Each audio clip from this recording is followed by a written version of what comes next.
ज्ञान खंड मही ज्ञानु प्रचंड, तिथे नाद विनोद कोऊ आनंदू, सरम खंडी वाणी रूप, तिथे घाड़ती घड़ये बहुती अनुपू, ताकिया गला अथिया ना जाही, जे कोहे कहे पीछे पछुताई, तिथे घड़िए सुरती मती मनी बधू, तिथे घड़िए सुरा सीधा की सुधी।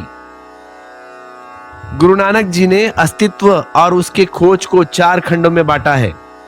उन 4 खंडों को थोड़ा समझ ले। उनका विभाजन बहुत वैज्ञानिक है। पहले खंड को वे धर्म खंड कहते हैं, दूसरे को ज्ञान, तीसरे को लज्जा और चौथे को कृपा। तो धर्म से अर्थ है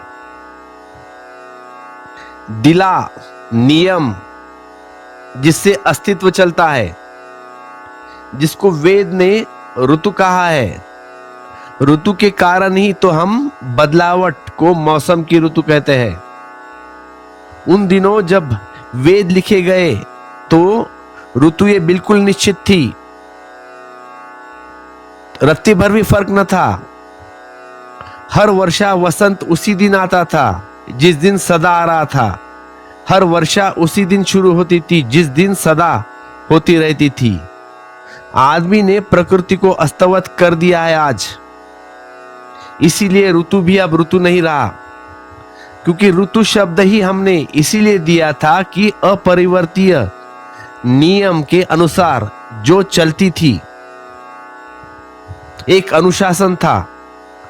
आदमी की तथाकथित समझदारी के कारण सब अस्त व्यस्त हो गया।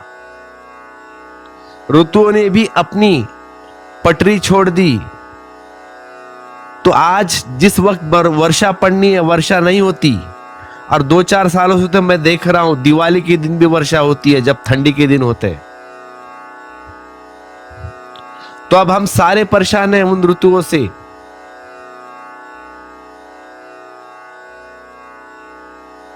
अब सारे जगत में इस पर बहुत चिंता हो रही है कि हमने प्रकृति का बहुत नुकसान कर दिया। प्रकृति का ही नहीं, हमने अपना भी नुकसान कर दिया है। अब हमारा अंत करीब है।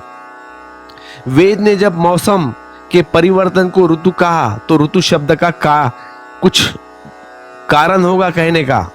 ऋतु का अर्थ होता है अपरिवर्तित नियम, अनचेंजिंग लॉ, जिसको लाओ त्सो ने ताओ कहा है। उस नियम को जानने की जो विधि है वह है धर्म। जीवन का जो परम नियम है, जो उसका गहनतम अनुशासन है, डिसिप्लिन है, उसे पहचान लेने की कला का नाम है धर्म। बुद्ध ने तो धम्म या धर्म शब्द का अर्थ नियम की तरह उपयोग किया है।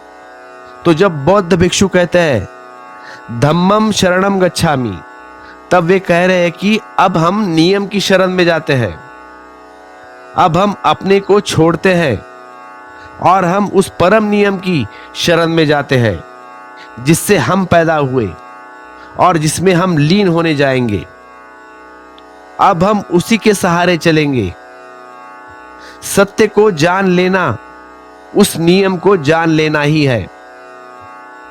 तो जीवन का मूल आधार है, उसको पहचान लेने को नानक कहते हैं धर्मखंड,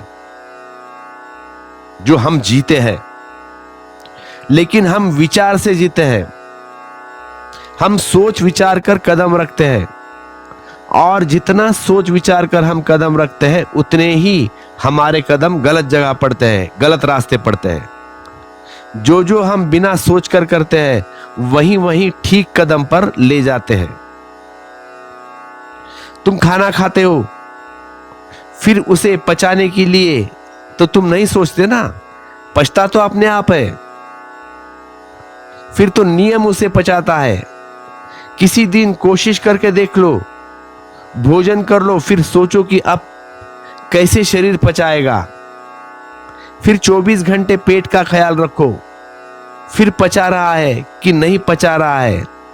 अपचन ही हो जाएगा उस दिन, क्योंकि तुमने प्रकृति को छेड़ा वहां पे। क्योंकि जैसे ही विचार अचेतन नियम में बांध डालता है, वैसे ही उपद्रव शुरू होता है। तुम रोज सोते सांझ एक दिन सोते वक्त सोच कर सो कि किस तरह सोऊं, किस तरह नींद आती है। विचार करो, उस रात नींद खो जाएगी। इसीलिए ज्यादा विचार करने वाले लोग अनिद्रा से पीड़ित हो जाते हैं। तो कुछ आश्चर्य नहीं। तो जीवन तो चल रहा है। वृक्ष फूल खिलाते वक्त सोचता थोड़ी है कि कब खिलाऊं, 2 बजे खिलाऊं या 3 बजे या 4 बजे। उसका कोई समय नहीं रहता पक्का। मौसम आ गया है नहीं, वृक्ष जानते हैं अपनी जड़ों से सोचकर नहीं, वह उसमें अंतर्भावित है। नदियां सागर की तरफ बहती है, उन्हें कुछ दिशा का बोध है। क्या उत्तर जाना है, दक्षिण जाना है? क्या उनके पास कोई नक्शा है सागर का कि सागर किधर है? लेकिन अचेतन नियम है, उन्हें सागर की तरफ ले चला जाता है। यह इतना विराट जगत चल रहा है बिना विचार के, बिना सोच के, और इस विराट जगत में कहीं भी कोई गलती नहीं होती, कहीं कोई भूल चूक नहीं होती, सब बिल्कुल ठीक ठाक चलता है।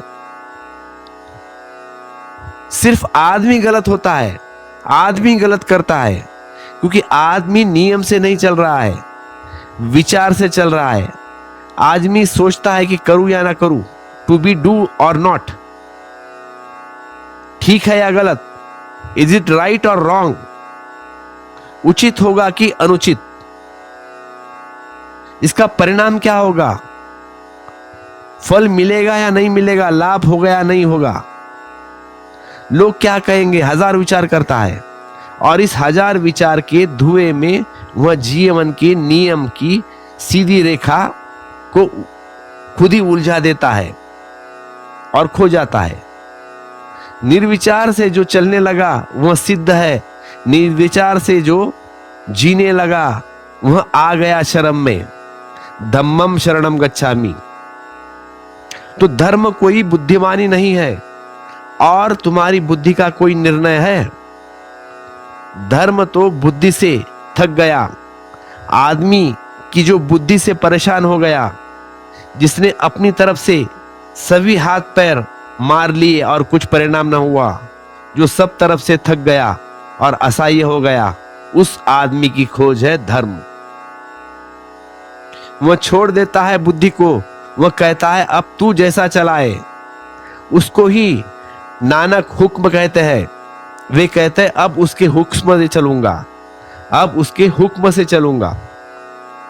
इससे तुम यह न समझना कि वह बैठा हुआ कोई महापुरुष है या कोई परमपिता, कोई परमात्मा हुक्म दे रहा है कि ऐसा करो ऐसा करो। वहां कोई बैठा हुआ नहीं है, हुक्म चल रहा है बिना हुक्मी के, नियम चला रहा है। नियम ही परमात्मा है, नियम ही परमात्मा है।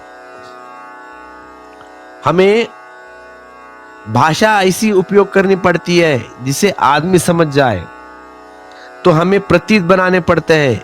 कई बार नासमझ आदमी प्रतीकों के में ही फंस जाता है, जकड़ कर बैठ जाता है।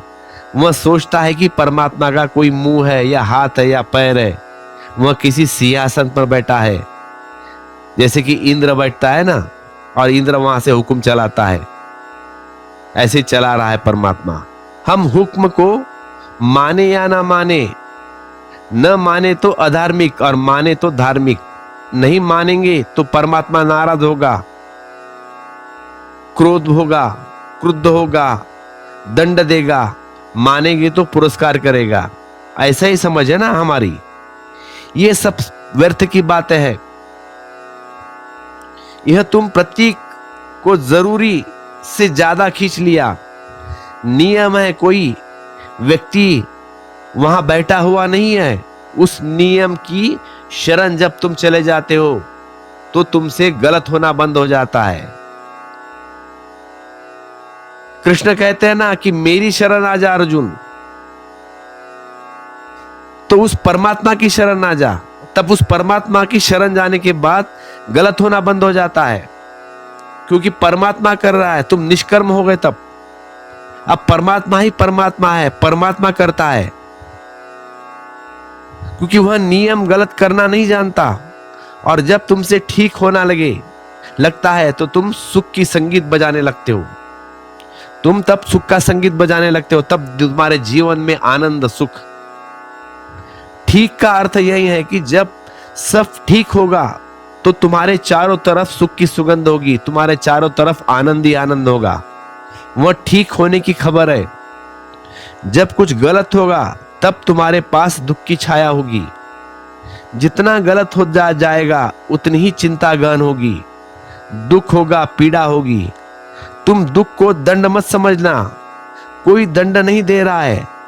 तुम दुख को तो सिर्फ गलत होने का सूचना समझना। जैसे कोई आदमी सीधे साधे रास्ते को छोड़कर जंगल में भटक गया, तब कांटे चुभेंगे तो समझ लेता है कि यह रास्ता नहीं, मैं गलत आ गया, इस रास्ते पर कोई चला नहीं। कांटे कोई दंड नहीं है, जहां कभी कोई नहीं चला वहां से चलने से कांटों का स्वभाव गड़ेगा। तो कांटे स्वभावतः गड़ेंगे पैर में। वह आदमी रास्ता खोजकर ठीक जगह लौट आता है, और जैसे ही ठीक जगह लौटता है तो कांटे चुभना बंद हो जाते हैं, वहां कांटे ही नहीं है। तुम जब दीवार से टकराते हो, सिर पर चोट लगती है, तो दीवार तुम्हें दंड नहीं दे रही, दीवार तो वहीं खड़ी है। दीवार का तुमसे क्या प्रयोजन? जब तुम दरवाजा खोल लेते हो चोट नहीं लगती, तुम बाहर निकल जाते हो चोट नहीं लगती। अब तुम ही आंख बंद करके चलते हो और दीवार पे सर पटक जाता है, तो दीवार की गलती नहीं है, गलती तुम्हारी है, तुमने गलत रास्ता चुन लिया। बस ऐसे ही होता है। जिस दिन नियम को पहचान तुम लगने लगे हुए, उस दिन दरवाजा मिल गया। और जब तक तुम नियम को नहीं पहचानते तब तक तुम दीवार से टकराते रहोगे। कितनी चोटें तुम्हारे सिर पर है, कितने घाव जन्मों जन्मों से तुमने इकट्ठा किए हैं, और सभी घाव रिश्ते हैं। जैसे अश्वत्थामा का घाव रिश्ता है, सभी घाव पीड़ा देते हैं, और तुम सोचते हो कोई तुम्हें दंड दे रहा है। कोई तुम्हें दंड नहीं दे रहा है, तुम अपना किया है, तुमने अपना बोया है, तुमने अपनी जो बोओगे वही काटना पड़ेगा, जैसा करोगे वैसा भरोगे। गाना है ना गोविंदा का, जो बोएगा वही काटेगा, तेरा किया आगे आएगा, जैसी करनी वैसी भरनी। और अगर तुम्हें यह समझ में आ जाए कि जब भी दुख होता है तब समझ लेना कि कहीं तुम प्रकृति से हटे, तुम गलत रास्ते पे गए। जब भी कोई बीमारी तुम्हें पकड़े तो उसका अर्थ यही है कि तुम प्रकृति से हट गए, तुम इधर इधर चले गए, गलत रास्ता पकड़ लिया। बीमारी केवल सूचक है, और सूचक होने के कारण हितकारक है, कल्याणदायी है। क्योंकि अगर तुम्हें बीमारी ना हो तो तुम जान ही नहीं पाओगे कि तुम नियम से हट गए, और अगर तुम्हें दुख ना हो तो तुम जान ही नहीं पाओगे कि तुम जीवन की शाश्वत व्यवस्था से विपरीत जा रहे हो। तब तो तुम भटकते चले जाओगे, तुम्हारे लौटने का कोई उपाय नहीं होगा। दुख तुम्हें लौटाता है, इसीलिए तो दुख में परमात्मा की याद आती है, और सुख में तुम परमात्मा को भूल जाते हो। संत प्रार्थना करते हैं कि हे परमात्मा, थोड़ा दुख हमेशा देते रहना, ताकि याद बनी रहे तुम्हारी और हम तुझे भूल न जाए, और प्रार्थना मेरी जारी रहे, हम तुझे पुकारते रहे। अगर दुख न हुआ तो हम तुझे पुकारेंगे कैसे? सुख में तो हम भूल जाएंगे और खो जाएंगे। इसीलिए हे परमात्मा, थोड़ा सा दुख हमेशा देते रहना।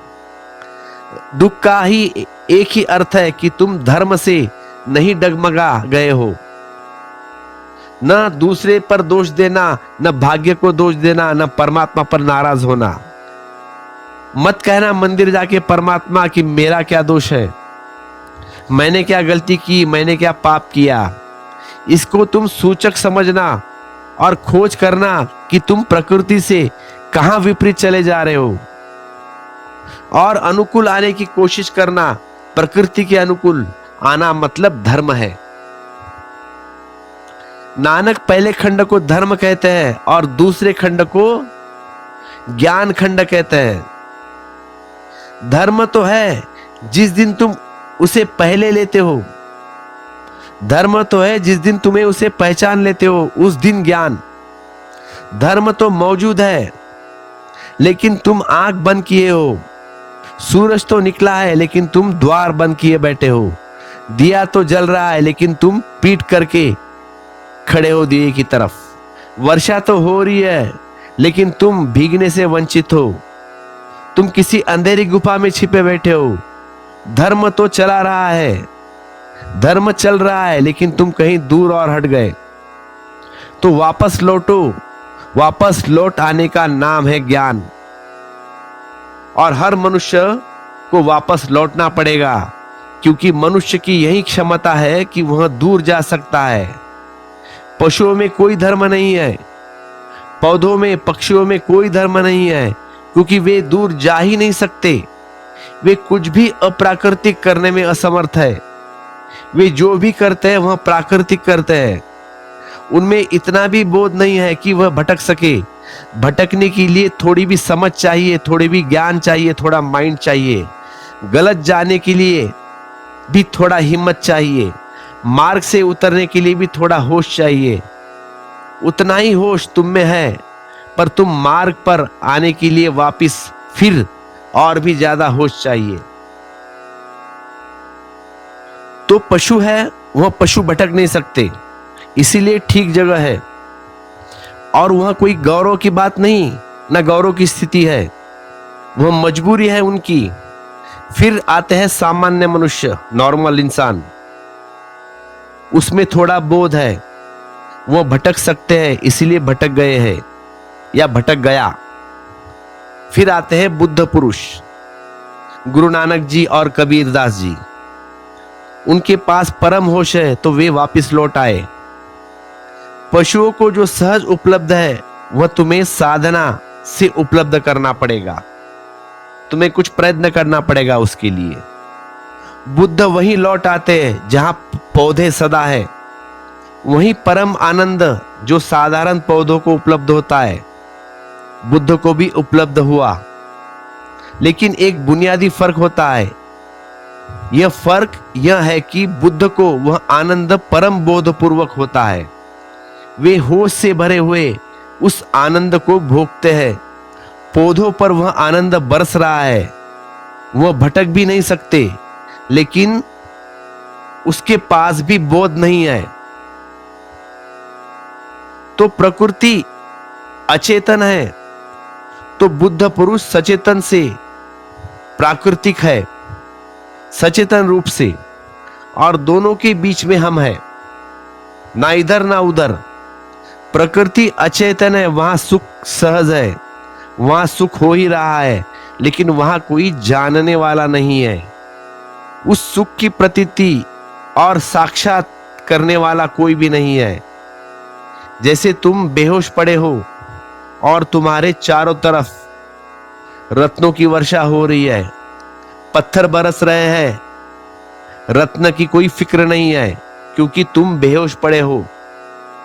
फिर तुम आंख खोलते हो, फिर तुम होश से भरते हो, और तब तुम पहचान पाते हो कि कैसे अपरंपार वर्षा तुम्हारे चारों तरफ हो रही है। तो बुद्ध वहीं पाते हैं जो प्राकृतिक, जो प्रकृति में सहज उपलब्ध है। पत्थरों को मिला हुआ है वहीं लौट आते हैं, लेकिन लौट आना बड़ा नया है। जगह तो वही है जहां चट्टान खड़ी है। जिस वृक्ष के नीचे बुद्ध को ज्ञान हुआ, वह वृक्ष भी वही है जहां बुद्ध है। होगा वहीं, क्योंकि परमात्मा कण कण में छिपा है। लेकिन उस बोध वृक्ष में और बुद्धों में क्या फर्क है? उस बोधि वृक्ष में और बुद्ध में क्या फर्क है? फर्क महान है। जगह तो एक है और अंतर अनंत है। अंतर यह है कि बुद्ध सजग होकर होशपूर्वक उस आनंद का, उस अपरंपार महिमा का अनुभव कर रहे हैं। वह महिमा वृक्ष पर भी बरस रही है, लेकिन उसे कुछ पता नहीं है। वह महिमा तुम पर भी बरस रही है, लेकिन तुम पीट करके खड़े हो। वृक्ष का मुंह उसी तरफ है, लेकिन वृक्ष उसे जान नहीं सकता। तुम जान सकते हो क्योंकि तुम मनुष्य हो, लेकिन तुम पीट करके खड़े हो। और जिस दिन तुम सम्मुख हो जाओगे, जिस दिन तुम्हारी आंख उस महिम की तरफ उठेगी और तुम पहचानोगे, उसे नानक जी ज्ञान कहते हैं। ज्ञान खंड मनुष्य की उपलब्धि है। अगर मनुष्य न तो धर्म का होगा, न ज्ञान नहीं होगा। अगर मनुष्य ना हो तो धर्म तो होगा, लेकिन ज्ञान नहीं होगा। जगत धर्म से चलता है और चलता रहेगा, लेकिन ज्ञान नहीं होगा। इसका अर्थ हुआ कि अस्तित्व ने मनुष्य के भीतर से ज्ञान को खोजने की कोशिश की है, इसीलिए मनुष्य बड़े शिखर पर है। तुम्हें पता ही नहीं कि तुम्हें कितनी महिमा सहज उपलब्ध होने का संभावना है। इजीली तुम्हारे द्वार पर परमात्मा सहज होना चाहिए। तुम्हारे माध्यम से जागना चाहता है परमात्मा। प्रकृति में परमात्मा सोया है, मनुष्य में उसने करवट बदली है। वह मनुष्य में होश में आना चाहता है। प्रकृति में अंधेरी रात है, गहन नींद है। मनुष्य में सुबह होने के करीब का क्षण है। अगर तुम चूको तो तुम अंधेरी रात में रह जाओगे। तुम आंख खोलकर देख लो तो तुम भी बुद्ध, गुरु नानक, कबीर जैसे हो जाओगे। और जब तक तुम हो न जाओ तब तक पीड़ा बनी रहेगी। इसको तुम शाश्वत नियम समझना कि तुम हो सकते हो। अगर न हुए तो दुख में रहोगे। तुम जो हो सकते हो अगर हो गए तो तुम्हारे जीवन में आनंद होगा, परम आनंद होगा। आनंद का अर्थ है फुलफिलमेंट। वह उसे पा लेना जो पाने की तुम्हारी क्षमता थी, जो तुम्हारे बीज में छिपा था। वह जब तक फूल तक न पहुंच जाएगा तब तक भीतर एक तनाव बना रहेगा। जिस गीता को गाने के लिए तुम पैदा हुए हो, जिस गीत को गाने के लिए तुम पैदा हुए हो, अगर बिना गाए मर गए तो तुम दुख में मरोगे। और उस गीत को गाने के लिए तुम्हें बार बार जन्म लेना पड़ेगा, क्योंकि प्रकृति अधूरे को स्वीकार नहीं करती। जिस दिन तुम पूरे हो जाओगे उस दिन स्वीकारे जाओगे अपने आप।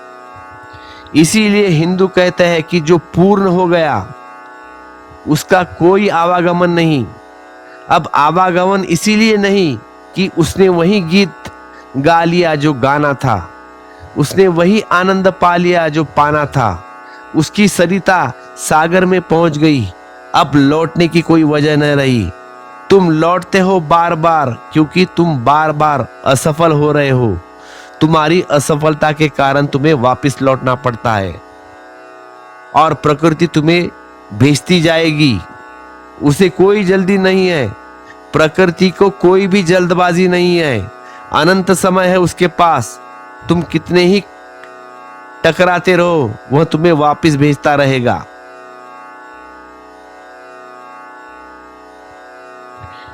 एक छोटा सा चुटकुला सुना देता हूं आपको। बॉम्बे में आज बहुत सारे राज्यों से लोग आके रहे हैं काम धंधे के लिए। तो एक बिहारी और एक बम्बईया लोकल ट्रेन में जा रहे हैं ऑफिस, कल्याण से सीएसटी, आमने सामने बैठे हैं। तो बिहारी ने पूछा कि आपका नाम क्या है, सामने वाले आदमी से, बम्बईया से, सज्जन से। तो उसने कहा कि मेरा नाम है वीनू। तो पलट में उस बम्बईया वाले व्यक्ति ने बिहारी से पूछा कि आपका नाम क्या है। तो उसने कहा कि श्री श्री सत्यदेव नारायण प्रसाद सिन्हा, बिहार वाले। तो उस बंबई वाली की तो आंख खुली की खुली रह गई। उसने कहा इतना बड़ा नाम। तो इस बिहारी ने कहा कि हम बंबई के रहने वाले नहीं भाई, हम तो बिहार के रहने वाले हैं, हमारे पास नाम बुलाने के लिए काफी समय है। तो परमात्मा बंबई का निवासी नहीं है, उसके पास काफी समय है। प्रकृति को कोई जल्दबाजी नहीं है। तुम 1000 बार व्यर्थ हो जाओ, असफल हो जाओ, वापस भेज दिए जाओगे, फिर और एक नया जन्म। लेकिन तुम अनंत दुख भोगोगे जितनी देर तुम असफल हो जाओगे।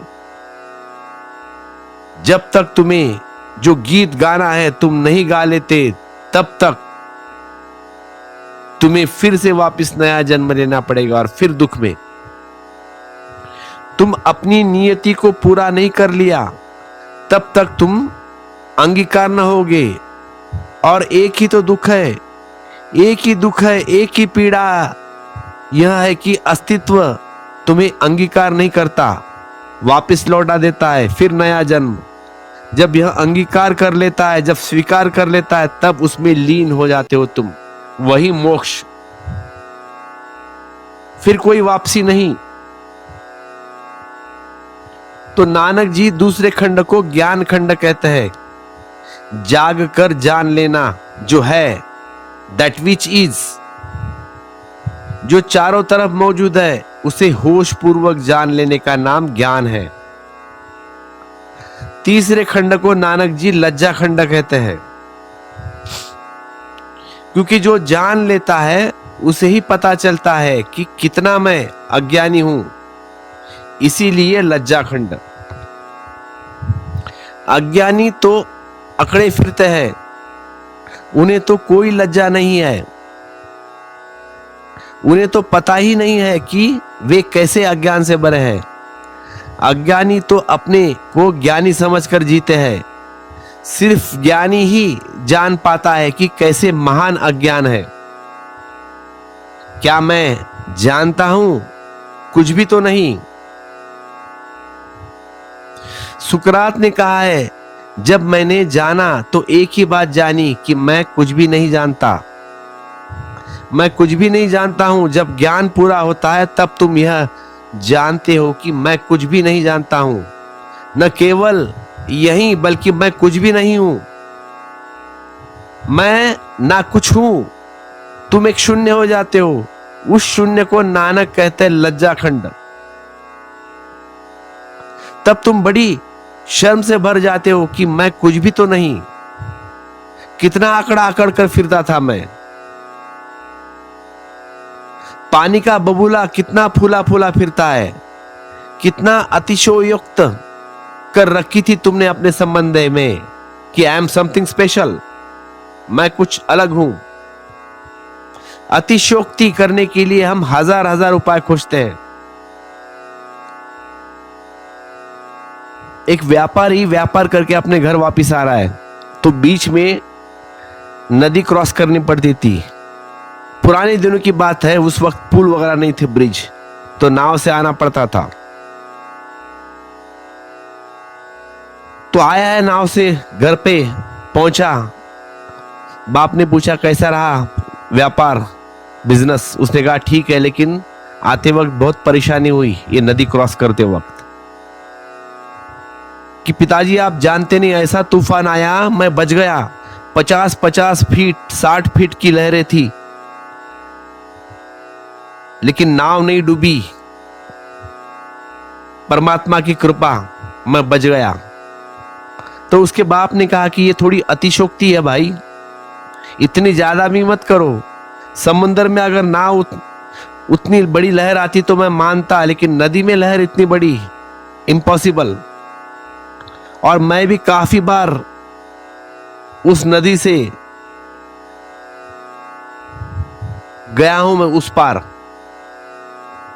इस पार से उस पार नाव से। और मेरी उम्र आज 65 साल है। 55-60 साल में मैं अभी तक इतना बड़ा तूफान नहीं देखा कि जिसकी तुम बात करते हो। इतनी बड़ी लहर उठ नहीं सकती, इम्पॉसिबल। तो बेटे ने कहा कि अजी जरा होश कीजिए पिताजी, हर चीज बढ़ती चली जाती है। अनाज के दाम देखो, पिछले साल क्या थे, इस साल क्या है। शक्कर के दाम देखो, पिछले साल क्या थे, इस साल क्या है। जैसे हम कहते हैं ना, गैस के दाम पिछले साल क्या थे, इस साल क्या है। तो मेरे कहने का तात्पर्य इतना ही है कि आदमी अपनी अतिशयोक्ति को सब तरह के सहारे खोज लेता है। और इन सहारों के आधार पर सबसे बड़ी अतिशोक्ति खड़ी होती है, और वह है कि मैं हूं, आई एम समथिंग स्पेशल। मेरा होना इस जगत में सबसे बड़ा झूठ है। परमात्मा का होना अगर सबसे बड़ा सच है तो मेरा होना सबसे बड़ा झूठ है। ध्यान रखना मेरी बात, क्योंकि यहां दो मैं तो ही नहीं हो सकता। यह दो मैं तो नहीं हो सकते। अस्तित्व एक है, एक ही है, एक ही में हो सकता है। पूरा अस्तित्व अगर एक है तो इसका एक ही के अंदर हो सकता है, दो नहीं। लेकिन हर व्यक्ति, हर बूंद घोषणा करता है कि मैं एम, मैं हूं, मैं हूं, मैं हूं, मैं हूं। क्या तुम हो डॉन? ज्ञानी को यही शर्म आती है, वह लज्जा से भर जाता है। कितनी अतिशोक्ति की मैंने, कितनी अपनी घोषणा की जहां कुछ भी न था मैं। मेरी हैसियत क्या उस सामने, उस परमात्मा के सामने मेरी हैसियत क्या? मैं तो पानी का बबूला, जरा सा छुआ कि टूट गया। मैं कागज की नाव, थोड़ी बही की नहीं डूब गई। मैं ताश के पत्तों का घर, हवा आई कि टूट गया। फिर कितने कितने दावे, कितनी घोषणा की मैं। एक छोटा सा गांव था, उसमें एक बड़ा एक नेता था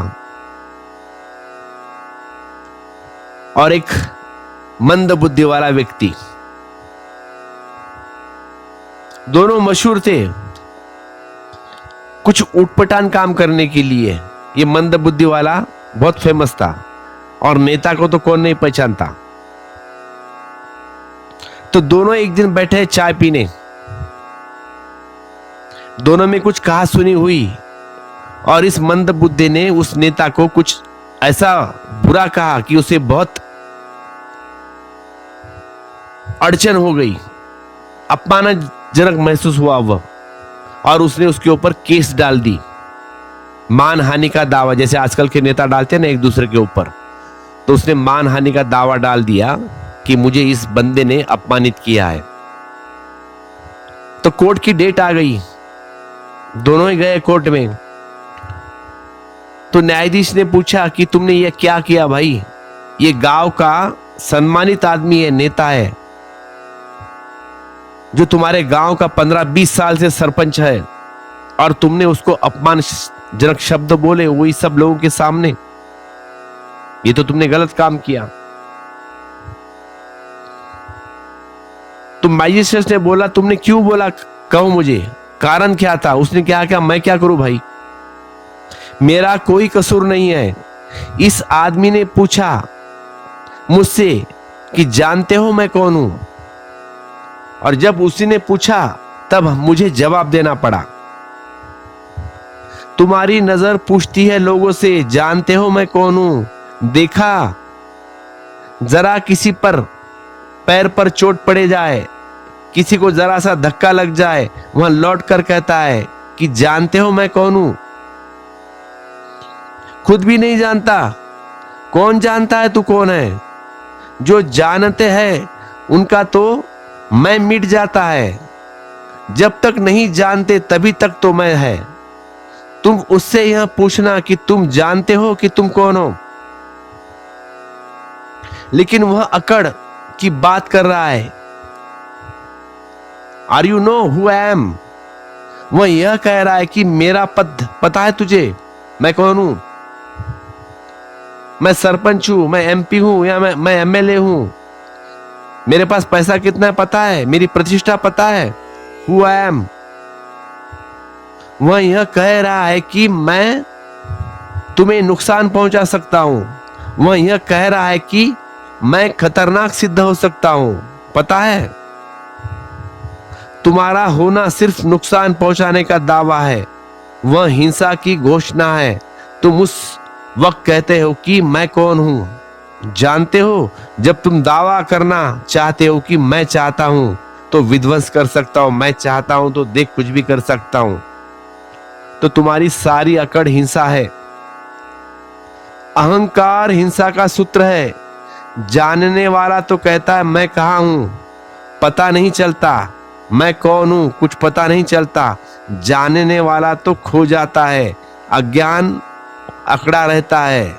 जो नहीं है वह तो कहता है कि मैं हूं, और जो होता है वह यह सब भाषा बोलना बंद कर देता है। तो नानक जी इस तीसरे खंड को लज्जा खंड कहते हैं। वे कहते हैं कि ज्ञान को लज्जा आती है बड़ी, कि क्या कहूं, किससे कहूं, कुछ कहने को नहीं, कुछ दावा नहीं। वह परमात्मा के सामने लज्जा से भर जाता है कि कितने झूठे दावे किए मैंने जन्मों जन्मों में। तेरे सामने भी मैं अकड़ कर खड़ा रहा। तेरे सामने भी मेरी अकड़ यही थी कि तू मुझे स्वीकार कर।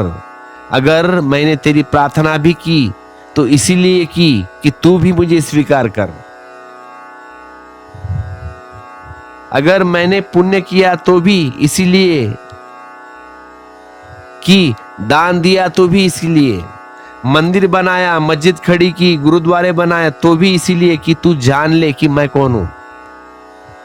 तुम बना लो कितने बिरला मंदिर, तुम बना लो कितने, तुम कितना भी दान दो, कुछ होने वाला नहीं है। सिर्फ तुम्हारा मैं उससे भरेगा। तो ज्ञानी को बड़ी लज्जा आती है, वह लज्जा से भर जाता है, बड़ी शर्म आती है। कैसे मुंह दिखाए? परमात्मा जब सामने आता है तो कौन सा मुंह दिखाए?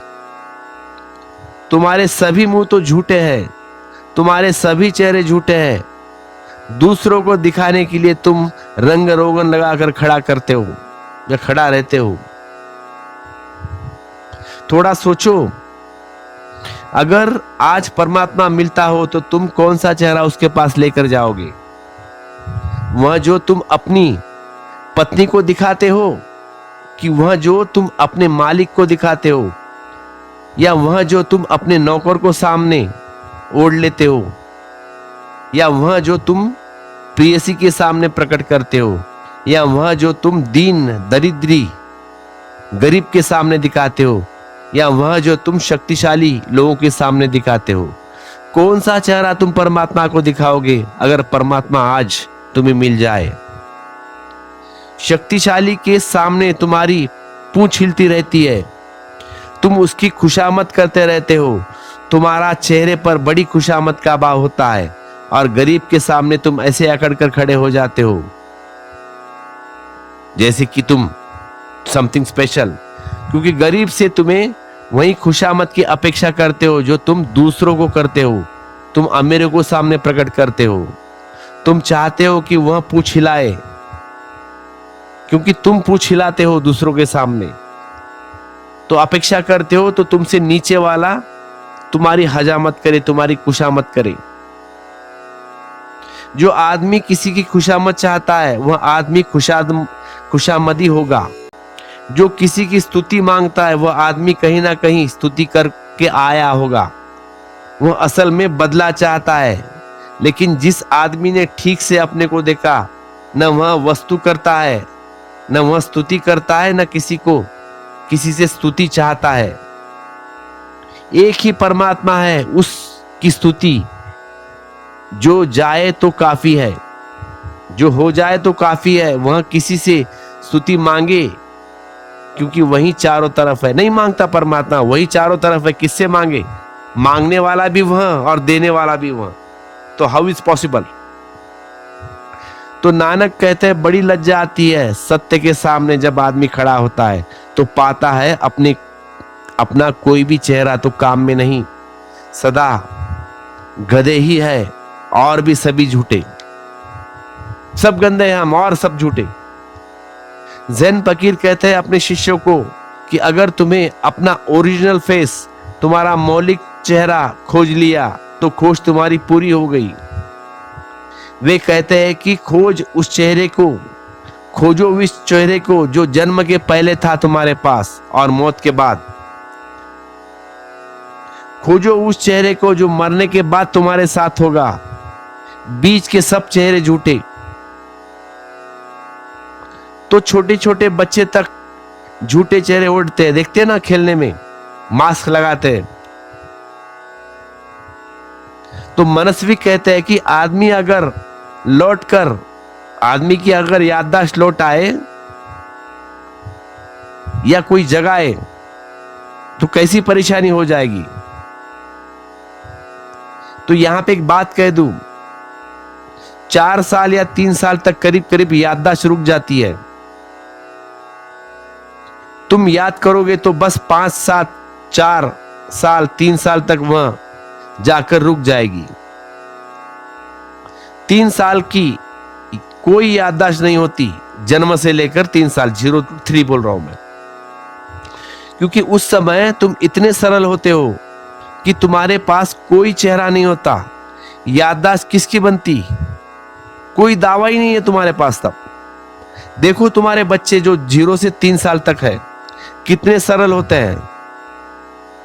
अगर तुमने दिया लगाया तो उसमें सीधा हाथ डाल देंगे, उसको पता नहीं कुछ, पूरे सरल। इसलिए जीसस कहते हैं कि मेरे प्रभु के राज्य में आना है तो बच्चे जैसा सरल होना पड़ेगा। उनका कहना है सरल, जो 0 से 3, अगर वैसे तुम हो जाओ तब उस परमात्मा के मंदिर में प्रवेश है, तब तक नहीं। अहंकार याददाश्त बनाता है, सब याददाश्त अहंकार की है। वह स्मरण रखता है, वह हिसाब किताब रखता है। 3 साल तक तुम भोले भोले थे, इनोसेंट, तुम्हें पता भी नहीं होता कि तुम कौन हो, हु आर यू। तो दावा किसका, कुछ भी नहीं, तुम्हारा कोई दावा नहीं होता। 3 साल का बच्चा स्कूल से प्रसन्न भी लौट आता है।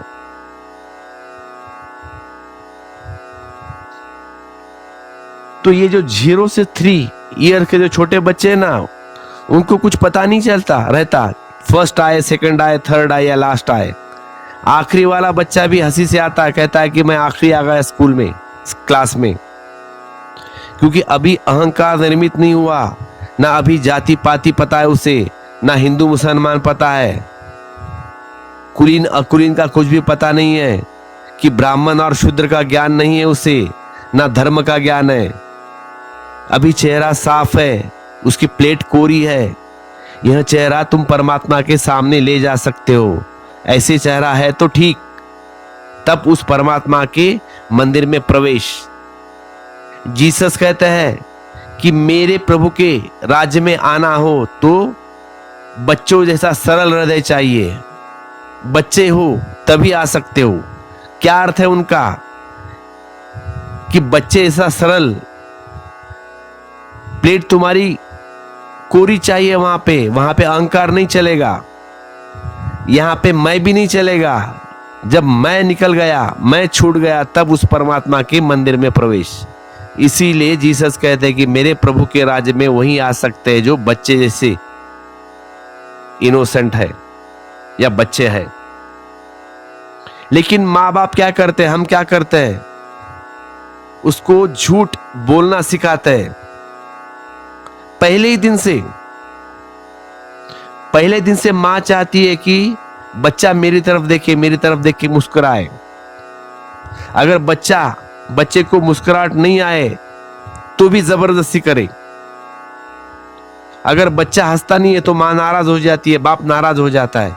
थोड़े ही दिन में बच्चा समझता है कि अगर कुछ चाहिए तो हंसना पड़ेगा, मां अपने को देखे तो मुस्कुराना पड़ेगा, बोलना पड़ेगा। तब पहली दफा झूठ शुरू हो गया, तब पहली दफा चेहरा नया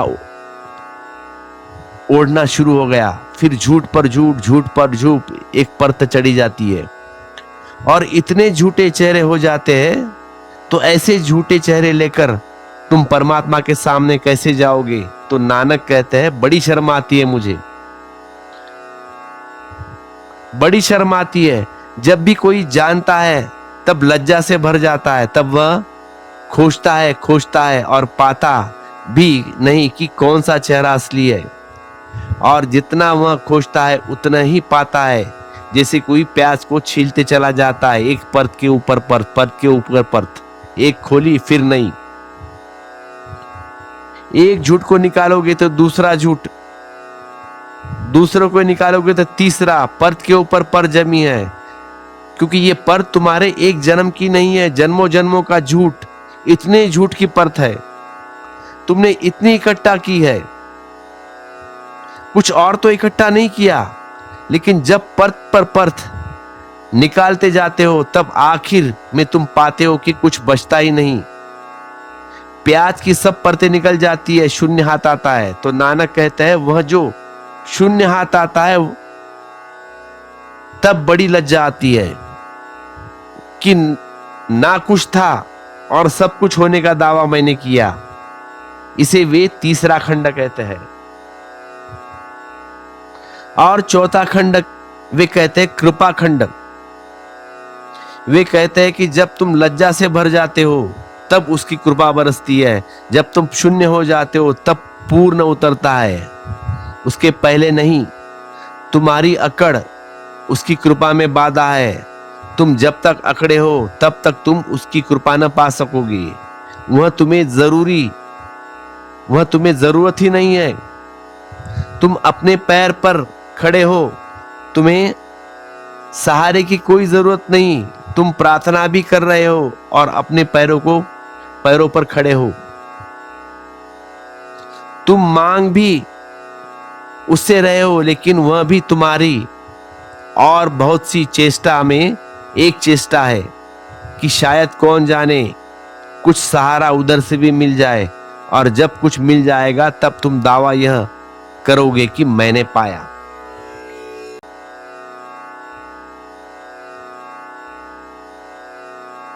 एक व्यक्ति जवान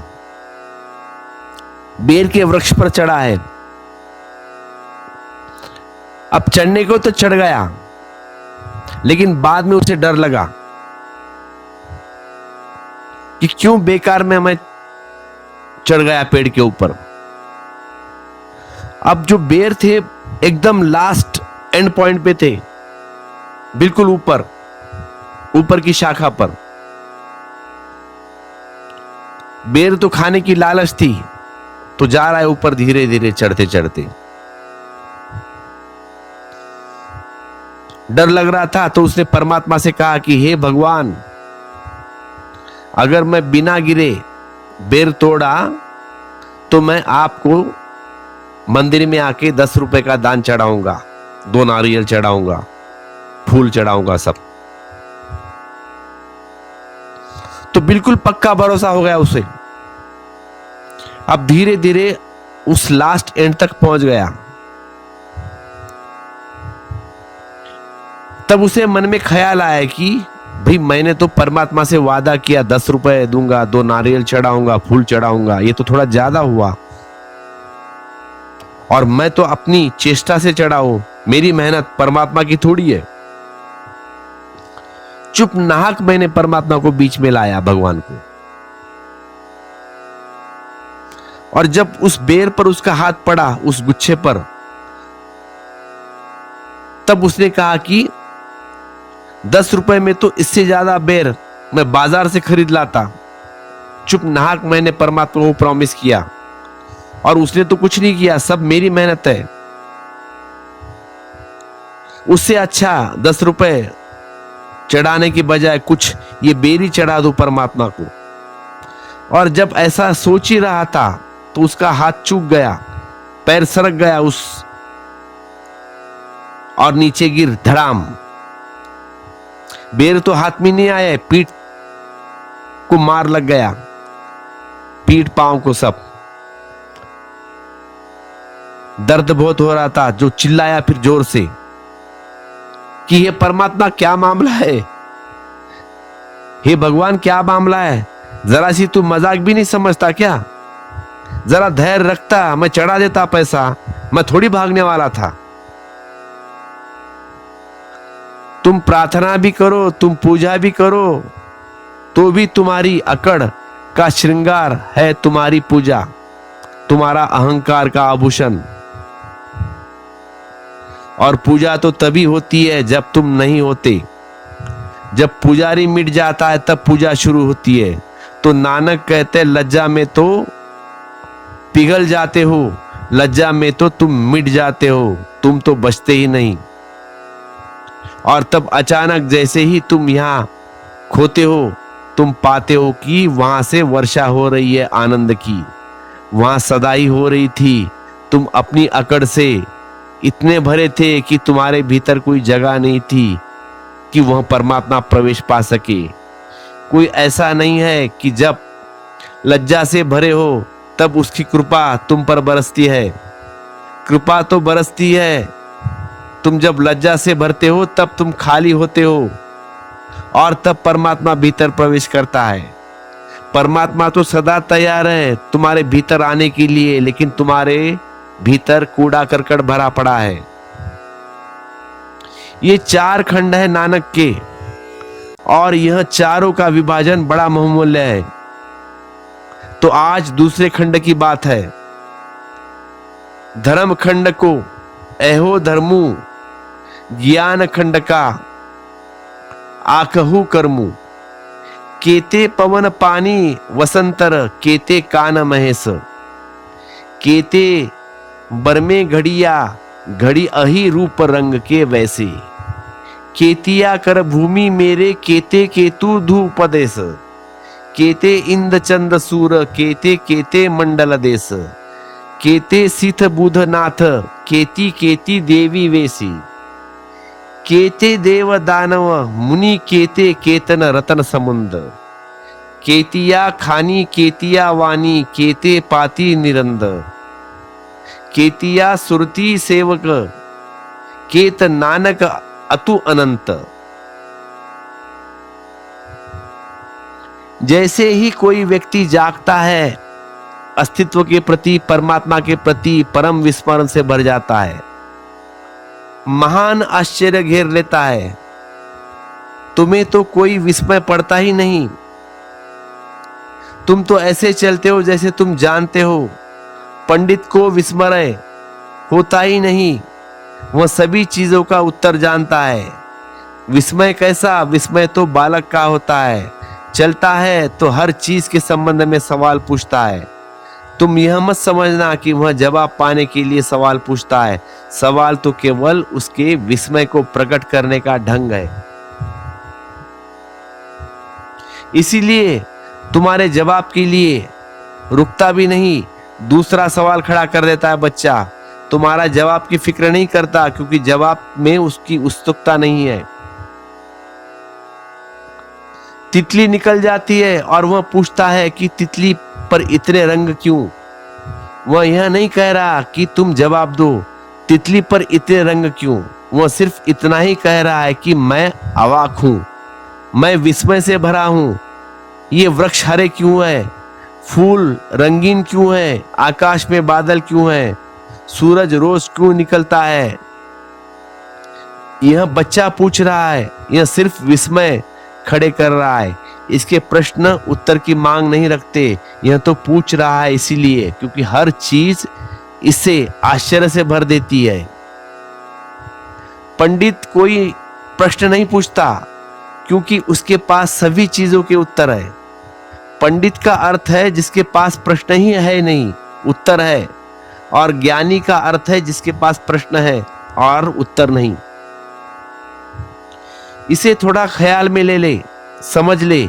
ज्ञानी बच्चे जैसा अवाक रह जाता है, और भी ज्यादा अवाक, क्योंकि बच्चे क्या है, तितली देख सकते हैं, फूल देख सकते हैं। ज्ञानी देखता है पूरे अस्तित्व को।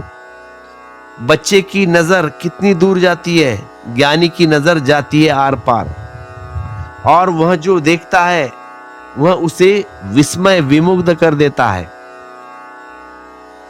तो नानक के ये वचन उनके विस्मय की सूचक है।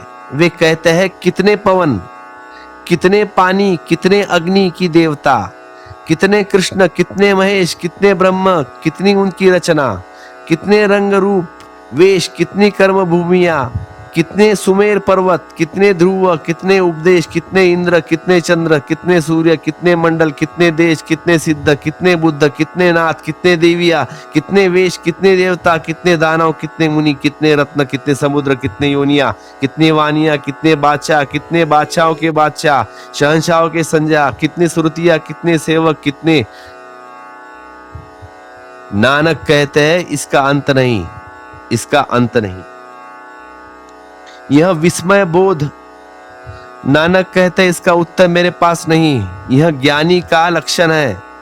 तुम जो ज्ञानी का लक्षण तब समझो, तब तुम्हें नानक उत्तर देते हैं।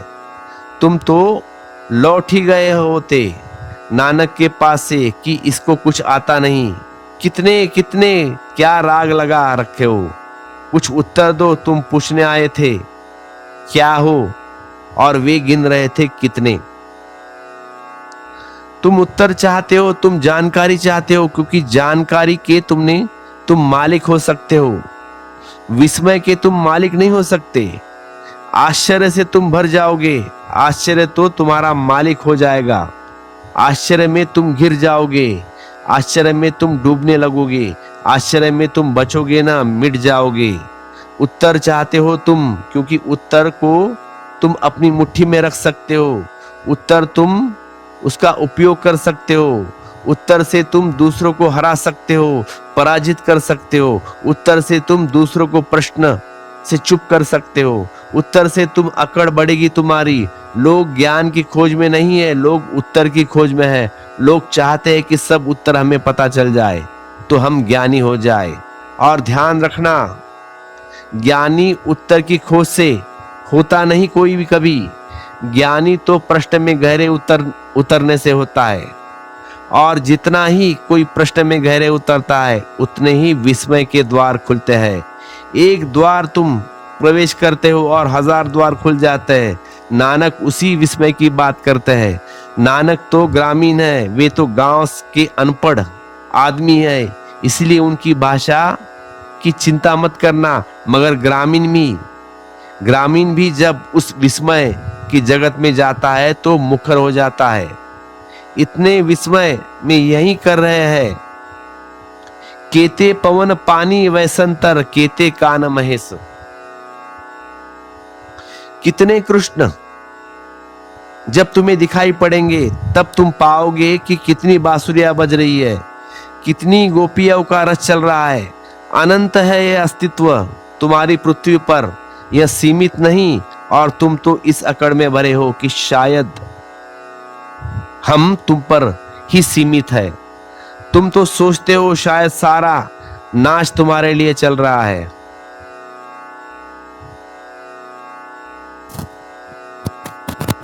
ऐसा हुआ एक दिन, एक देहाती गांव का अनपढ़ ट्रेन में चढ़ गया है। अब इसके पास पैसा वैसा कुछ नहीं, फ्री में। तो गाड़ी निकल पड़ी, बीच जंगल में आ गई गाड़ी। तो टिकट चेकर चेक करने आता है, सब चेक करते करते एक एक डब्बे। तो उस देहाती के पास आ गया, उसने पूछा भाई टिकट बताओ। अभी देहाती के पास ना पैसा ना टिकट, घबराया। उसने तुरंत पैर छू दिए उसके टिकट चेक करके, कहा कि मेरे पास कुछ भी नहीं, ना टिकट है ना पैसा, मुझे माफ करो, मुझे जाने दो। उसने अपनी पोटली भी खोल के बताई, देखो कुछ भी नहीं उसमें कपड़े के सिवा, ये तो तुम्हें कुछ काम में नहीं आएंगे। लेकिन टिकट चेकर भी बड़ा आड़ियल था, वह माना नहीं उसकी बात। उसने ट्रेन रोक दी चैन खींच के बीच जंगल में और कहा कि तुम्हें इधर ही उतरना पड़ेगा। अभी आदमी बहुत हाथ पैर जोड़ रहा है कि भाई मुझे कम से कम अगले स्टेशन में तो छोड़ो, यहां जंगल में क्यों छोड़ रहे हो। लेकिन वह माना नहीं टिकट चेकर, आखिर में उसे उतरना पड़ा। और ये भी आदमी बड़ा अड़ियल देहाती था, बीच पटरियों में से चल रहा है। अब क्या करें। अब ट्रेन चलाने वाला जो ड्राइवर है जोर से भोपू बजा रहा है, हॉर्न। और ये व्यक्ति कह रहा है कि मैं, अब तुम कितना भी हॉर्न बजाओ, मैं नहीं चढ़ूंगा, मैं पटरी पर, अब मैं रेलवे में नहीं चढ़ूंगा। पहले बोला था कि मुझे मत उतारो, लेकिन तुमने सुनी नहीं मेरी बात। अब कहते हो कि ऊपर आ जाओ, मैं नहीं आने वाला। अब ये पीछे लौट कर भी नहीं देख रहा है, अपनी शान से चल रहा है पटरी से ऊपर, और ये पीछे से हॉर्न बजा रहे सब। ग्रामीण जो व्यक्ति था, शायद उसे लग रहा है लेकिन सीटियां उसके लिए बजाई जा रही है और वह देहाती सोच रहा है कि मुझे चढ़ने के लिए बजाई जा रही है। तुम हटो, लेकिन तुम सोच रहे हो कि हम जमे ही रहेंगे। तुम मिटो इसीलिए सीटियां बजाई जा रही है। तुम मार्ग में न आओ इसलिए सीटियां बजाई जा रही है। लेकिन हर आदमी यही सोचता है कि सभी गीत उसके लिए ही चलते हैं। हर आदमी सोचता है कि मैं केंद्र पे हूं और पूरा अस्तित्व मेरे आसपास घूम रहा है। इसीलिए तो पुराने दिनों में लोगों को पसंद था कि पृथ्वी केंद्र पर है और सूरज घूम रहा है। इसलिए तुम्हारे घर में जो बूढ़े हैं ना, उन्हें लगता है कि मैं केंद्र पे हूं, बाकी सब मेरे पीछे घूमे, मेरी बात सुने। वैसा होता नहीं है, इसलिए नाराज रहते हैं कि मुझे कोई पूछता नहीं, मुझे अड़गल में डाल दिया है, बेटा बात नहीं करता।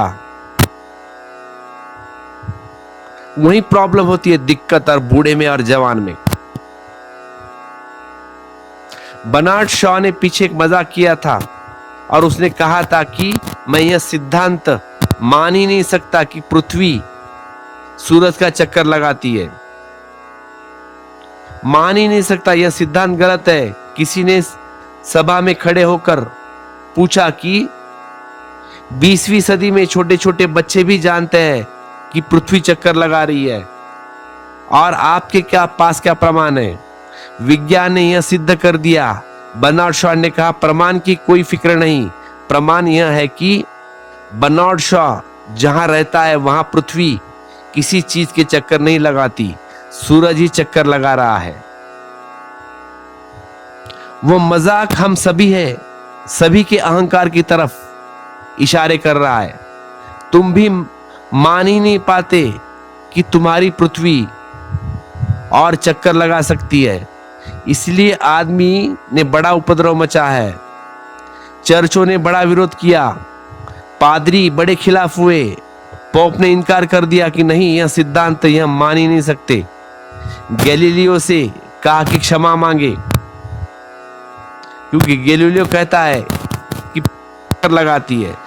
गैलीलियो को क्षमा भी बड़ी अद्भुत है, उसने क्षमा मांगी गैलीलियो ने। वह बड़ा होशियार आदमी था, बड़ा सच्चा आदमी था, और शहीद होने की व्यर्थ उसे कोई चिंता नहीं थी। न शहीद होना चाहता था और न डरता था कि शहीद हो जाऊं तो कोई हर्जा है। उसने कहा, अगर आप कहते हैं तो मैं कह देता हूं कि पृथ्वी चक्कर नहीं लगाती, सूरज ही पृथ्वी का चक्कर लगाता है। लेकिन मेरे कहने से कुछ भी ना होगा, चक्कर तो पृथ्वी ही सूरज की लगाती है। मेरे कहने से क्या होने वाला है? इसका क्या, इससे क्या? तुम कहो तो मैं कह देता हूं, लिखकर दस्तखत देता हूं, लेकिन मेरी कोई चलती नहीं, और यह कोई सिद्धांत मैंने गढ़ा नहीं है। यह सिद्धांत मैंने गढ़ा थोड़ी है कि मैं इनकार कर दूं तो सिद्धांत टूट जाएगा। ऐसा तो हो रहा है, इसमें 1000 गैलीलियो भी कह दे, नहीं तो हो रहा, कोई फर्क नहीं पड़ता, जो है तो वो है। कारण यह था कि आदमी सदा यही सोचता है, और क्रिश्चियनिटी इस संबंध में हिंदू विचार से बहुत दीन दरिद्री है। हिंदुओं की बड़ी पुरानी धारणा है यही है कि अनंत पृथ्वियां है, और हमारी पृथ्वी ने ठेका नहीं ले रखा है। अब तो वैज्ञानिक भी कहते हैं कि कम से कम 50,000 पृथ्वियां है जिन पर जीवन की संभावना है। पर हिंदू सदा से कहते रहे कि अनंत पृथ्वियां है, अनंत योनियां है, और यही सब कुछ समाप्त नहीं हो जाता। यह पृथ्वी तो ना कुछ है, सूरज इससे 60,000 गुना बड़ा है, और सूरज और दूसरे सूरज के सामने कुछ भी नहीं। ये हमारा सूरज तो बहुत छोटा है, उससे करोड़ों करोड़ों गुना और भी दूसरे सूरज है। अब तो साइंस भी स्वीकृति देता है कि हमारा सूरज बहुत मीडियकर है, बहुत मध्यम वर्गीय, कोई बहुत बड़ा सूर्य नहीं। तो हमारी पृथ्वी की क्या गणना? तो हमारी पृथ्वी की भी नहीं तो हमारी क्या करना। रसेल ने एक छोटी सी कहानी लिखी है कि एक पादरी ने रात सपने में देखा कि वह मर गया, तो उसने जाकर स्वर्ग के द्वार पर दस्तक दी। पादरी तो हमेशा स्वर्ग के द्वार पर ही जाता है, नरक में कोई नहीं जाता, ऐसी उनकी भावना है। हा? लेकिन वह बड़ा चकित हुआ। उसने सोचा था कि वह धर्मात्मा, इतनी सेवा की, धर्म की, अस्पताल में, स्कूल में हजारों मरीजों को उसने दान दिया है, तो परमात्मा को के दरवाजे पर उसका स्वागत होगा। भाई पादरी है, ऊपर से इतना दान किया है, इतने स्कूल खोले, इतने अस्पताल खोले, तो जाहिर है स्वागत के लिए कोई ना कोई होना चाहिए ना, क्योंकि यहां पृथ्वी पर जहां भी जाता उसके स्वागत के लिए लोग खड़े हो जाते। लेकिन जहां आप स्वर्ग में जा रहा है तो वहां पे कोई नहीं है स्वागत के लिए, और दरवाजा भी बंद। और दरवाजा इतना बड़ा था कि उसने बहुत देखने की कोशिश की उस ओर क्या चल रहा है, लेकिन दिखाई नहीं पड़ रहा है। वह बहुत चिल्लाया, लेकिन दरवाजा इतना बड़ा था कि उसको साफ हो गया कि मेरी आवाज भीतर नहीं पहुंच सकती, कि इतना बड़ा था दरवाजा, तो खुद को ही उसकी आवाज लौटती हुई मालूम पड़ती है, प्रतिध्वनि। अब ये सिर मार मार कर थक गया दरवाजे के ऊपर, जैसे कोई चींटी तुम्हारे दरवाजे पर सिर मार मार कर थक जाती ना, वैसे, लेकिन कहीं तक आवाज नहीं पहुंचती। अब सब अहंकार धूल में मिल गया। सोचा था कि स्वर्ग के द्वार पर परमात्मा स्वागत के लिए खड़ा रहेगा मेरे, लेकिन यहां तो कोई भी नहीं आया। इतना मैंने दान पुण्य किया, इतनी सेवा की, इतने स्कूल खोले, इतने कॉलेज खोले, इतने हॉस्पिटल खोले,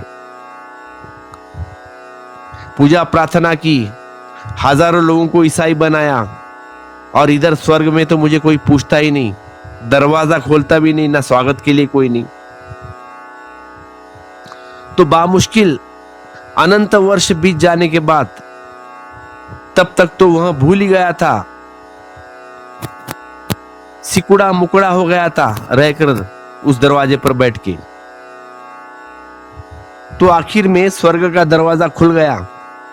अभी ये पादरी अंदर गया है, तो सामने देखता है कि 1000 आंख वाला आदमी खड़ा है और बड़े गौर से उसे देख रहा है, जैसे कोई दूरबीन से कीड़े मकोड़े को देखता है। उसकी आंखें भी बहुत तेज थी, और ऊपर से 1000 आंख वाला आदमी। अब ये पादरी समझा कि यह परमात्मा है, यह ईश्वर है। तब उसने कहा कि भाई, हे भगवान, आप मुझे इतने जोर से मत देखो, आपकी आंख मुझे डराती है, क्योंकि आपकी एक एक आंख सूरज की भांति है, मुझे देखना मुश्किल हो रहा है। तब ये बात सुनकर वह आदमी हंसा। उसने कहा कि मैं तो परमात्मा नहीं हूं भाई, मैं यहां का पहरेदार हूं, और तुम यहां क्या कर रहे हो, किस लिए आए हो यहां। उसकी तो हिम्मत ही टूट गई। यह पहरेदार है, वो तो समझा है कि परमात्मा है। अब पहरेदार ऐसा हो तो परमात्मा कैसा होगा। अब परमात्मा का सामना करना तो मुश्किल मामला है। मैं इस छोटे से पहरेदार को देख नहीं पा रहा हूं, तो उस परमात्मा को कैसा देखूं। अब इतनी लंबी यात्रा, इतने समय से वह द्वार पर खड़ा है, तो कुछ बोलना तो पड़ेगा। तो उसने कहा उस पहरेदार से कि मैं पृथ्वी से आया हूं, मैं पृथ्वी से आया हूं, और पृथ्वी पर मेरा बड़ा एक चर्च है, मेरी बड़ी महिमा है वहां पे। मैं जीसस का मानने वाला हूं, जीसस क्राइस्ट का भक्त हूं। हिम्मत टूटी जा रही थी उस पादरी की, क्योंकि उसके चेहरे पर कोई भाव ही नहीं था। वह कह रहा था कि जीसस, पृथ्वी, पहरेदार कहा कि जीसस, पृथ्वी, तुम किस पृथ्वी की बात कर रहे हो? इंडेक्स नंबर क्या है? क्योंकि यहां तो पृथ्वी अनंत है। तुम किस पृथ्वी से आ रहे हो और किस जीसस की बात कर रहे हो? पहरेदार पूछ रहा है उस पादरी को। हर पृथ्वियों के अपने अपने जीसस है। सोचो तुम उस पादरी की हालत क्या हुई होगी, गति क्या हुई होगी। उसने कहा कि मैं उसी जीसस की बात कर रहा हूं जो एकलौता बेटा है परमात्मा का। उसने कहा कि तुम पागल तो नहीं हुए? सभी पृथ्वियों पर ऐसे ही अनंत अनंत जीसस पैदा हुए हैं और उनके भक्त सभी ऐसे कहते हैं कि एकलौता बेटा है परमात्मा का। सभी के ऐसे ही दावे हैं, लेकिन हिसाब मिल जाएगा। तुम पहले नंबर तो बताओ, तुम किस पृथ्वी से आए हो? उसने कहा हम तो कभी सोचा ही नहीं कि नंबर, हम समझते थे कि एक ही पृथ्वी है।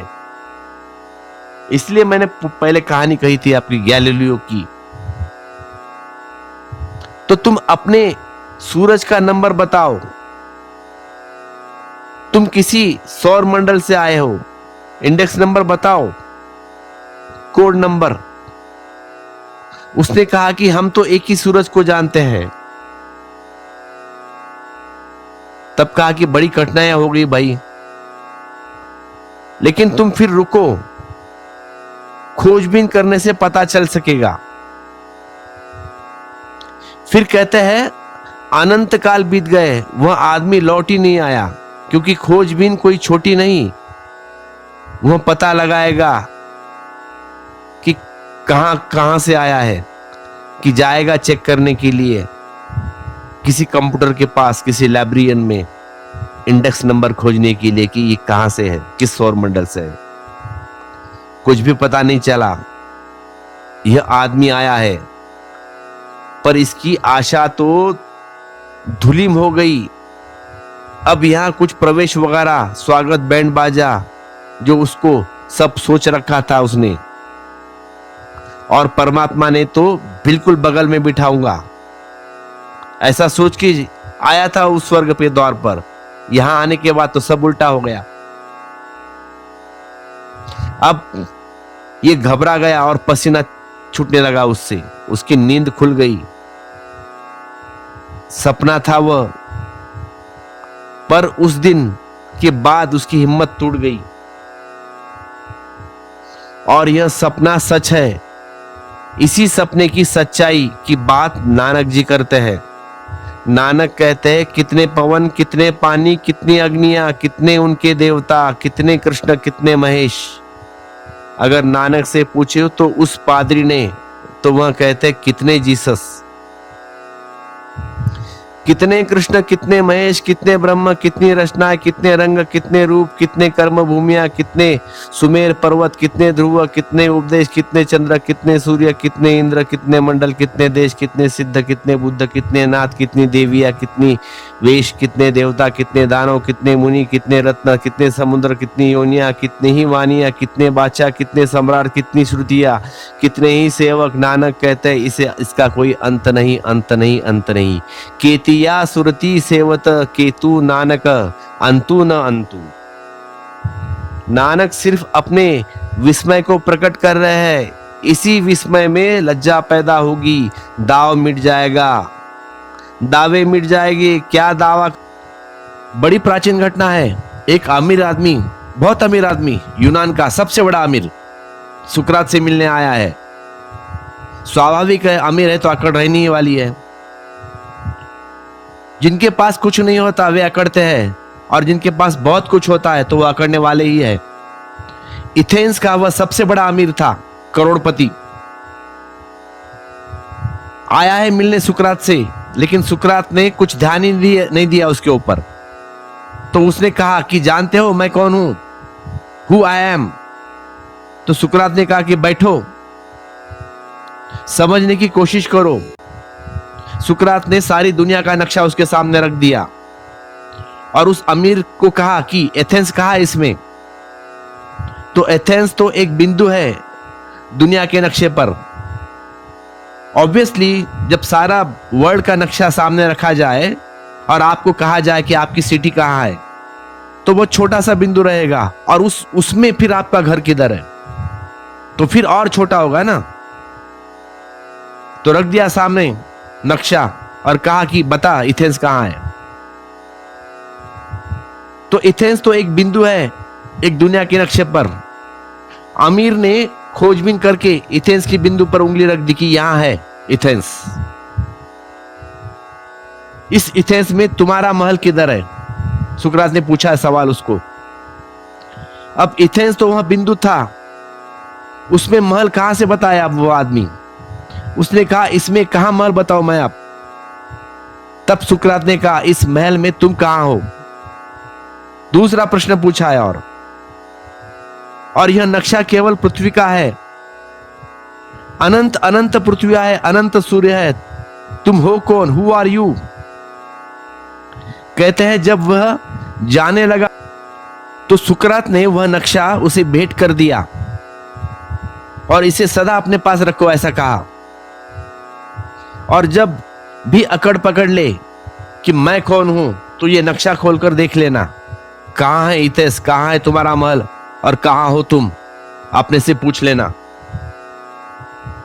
हम ना कुछ है, सब कुछ होने की अकड़ हमें पकड़ी रहती है। वही हमारा दुख है, वही हमारा नरक। जिस दिन तुम जानोगे और देखोगे चारों तरफ कि क्या है, कहां है, क्या कर सकोगे, कौन हो तुम, हु आर यू? तुम खोते जाओगे, तुम इधर छोटे होगे, उधर परमात्मा विराट प्रकट होगा, उधर उसकी विराट रूप प्रकट होगी, इधर तुम शून्य होते हो जाओगे। वह तभी प्रकट होगा जब तुम बिल्कुल शून्य हो जाओगे, तब परमात्मा से मिलन, तब तक कुछ नहीं। और विस्मय मिटाता है, मिटाएगा ही। विस्मय आत्मघात है, शरीर का नहीं, पूरा ही आत्मघात है।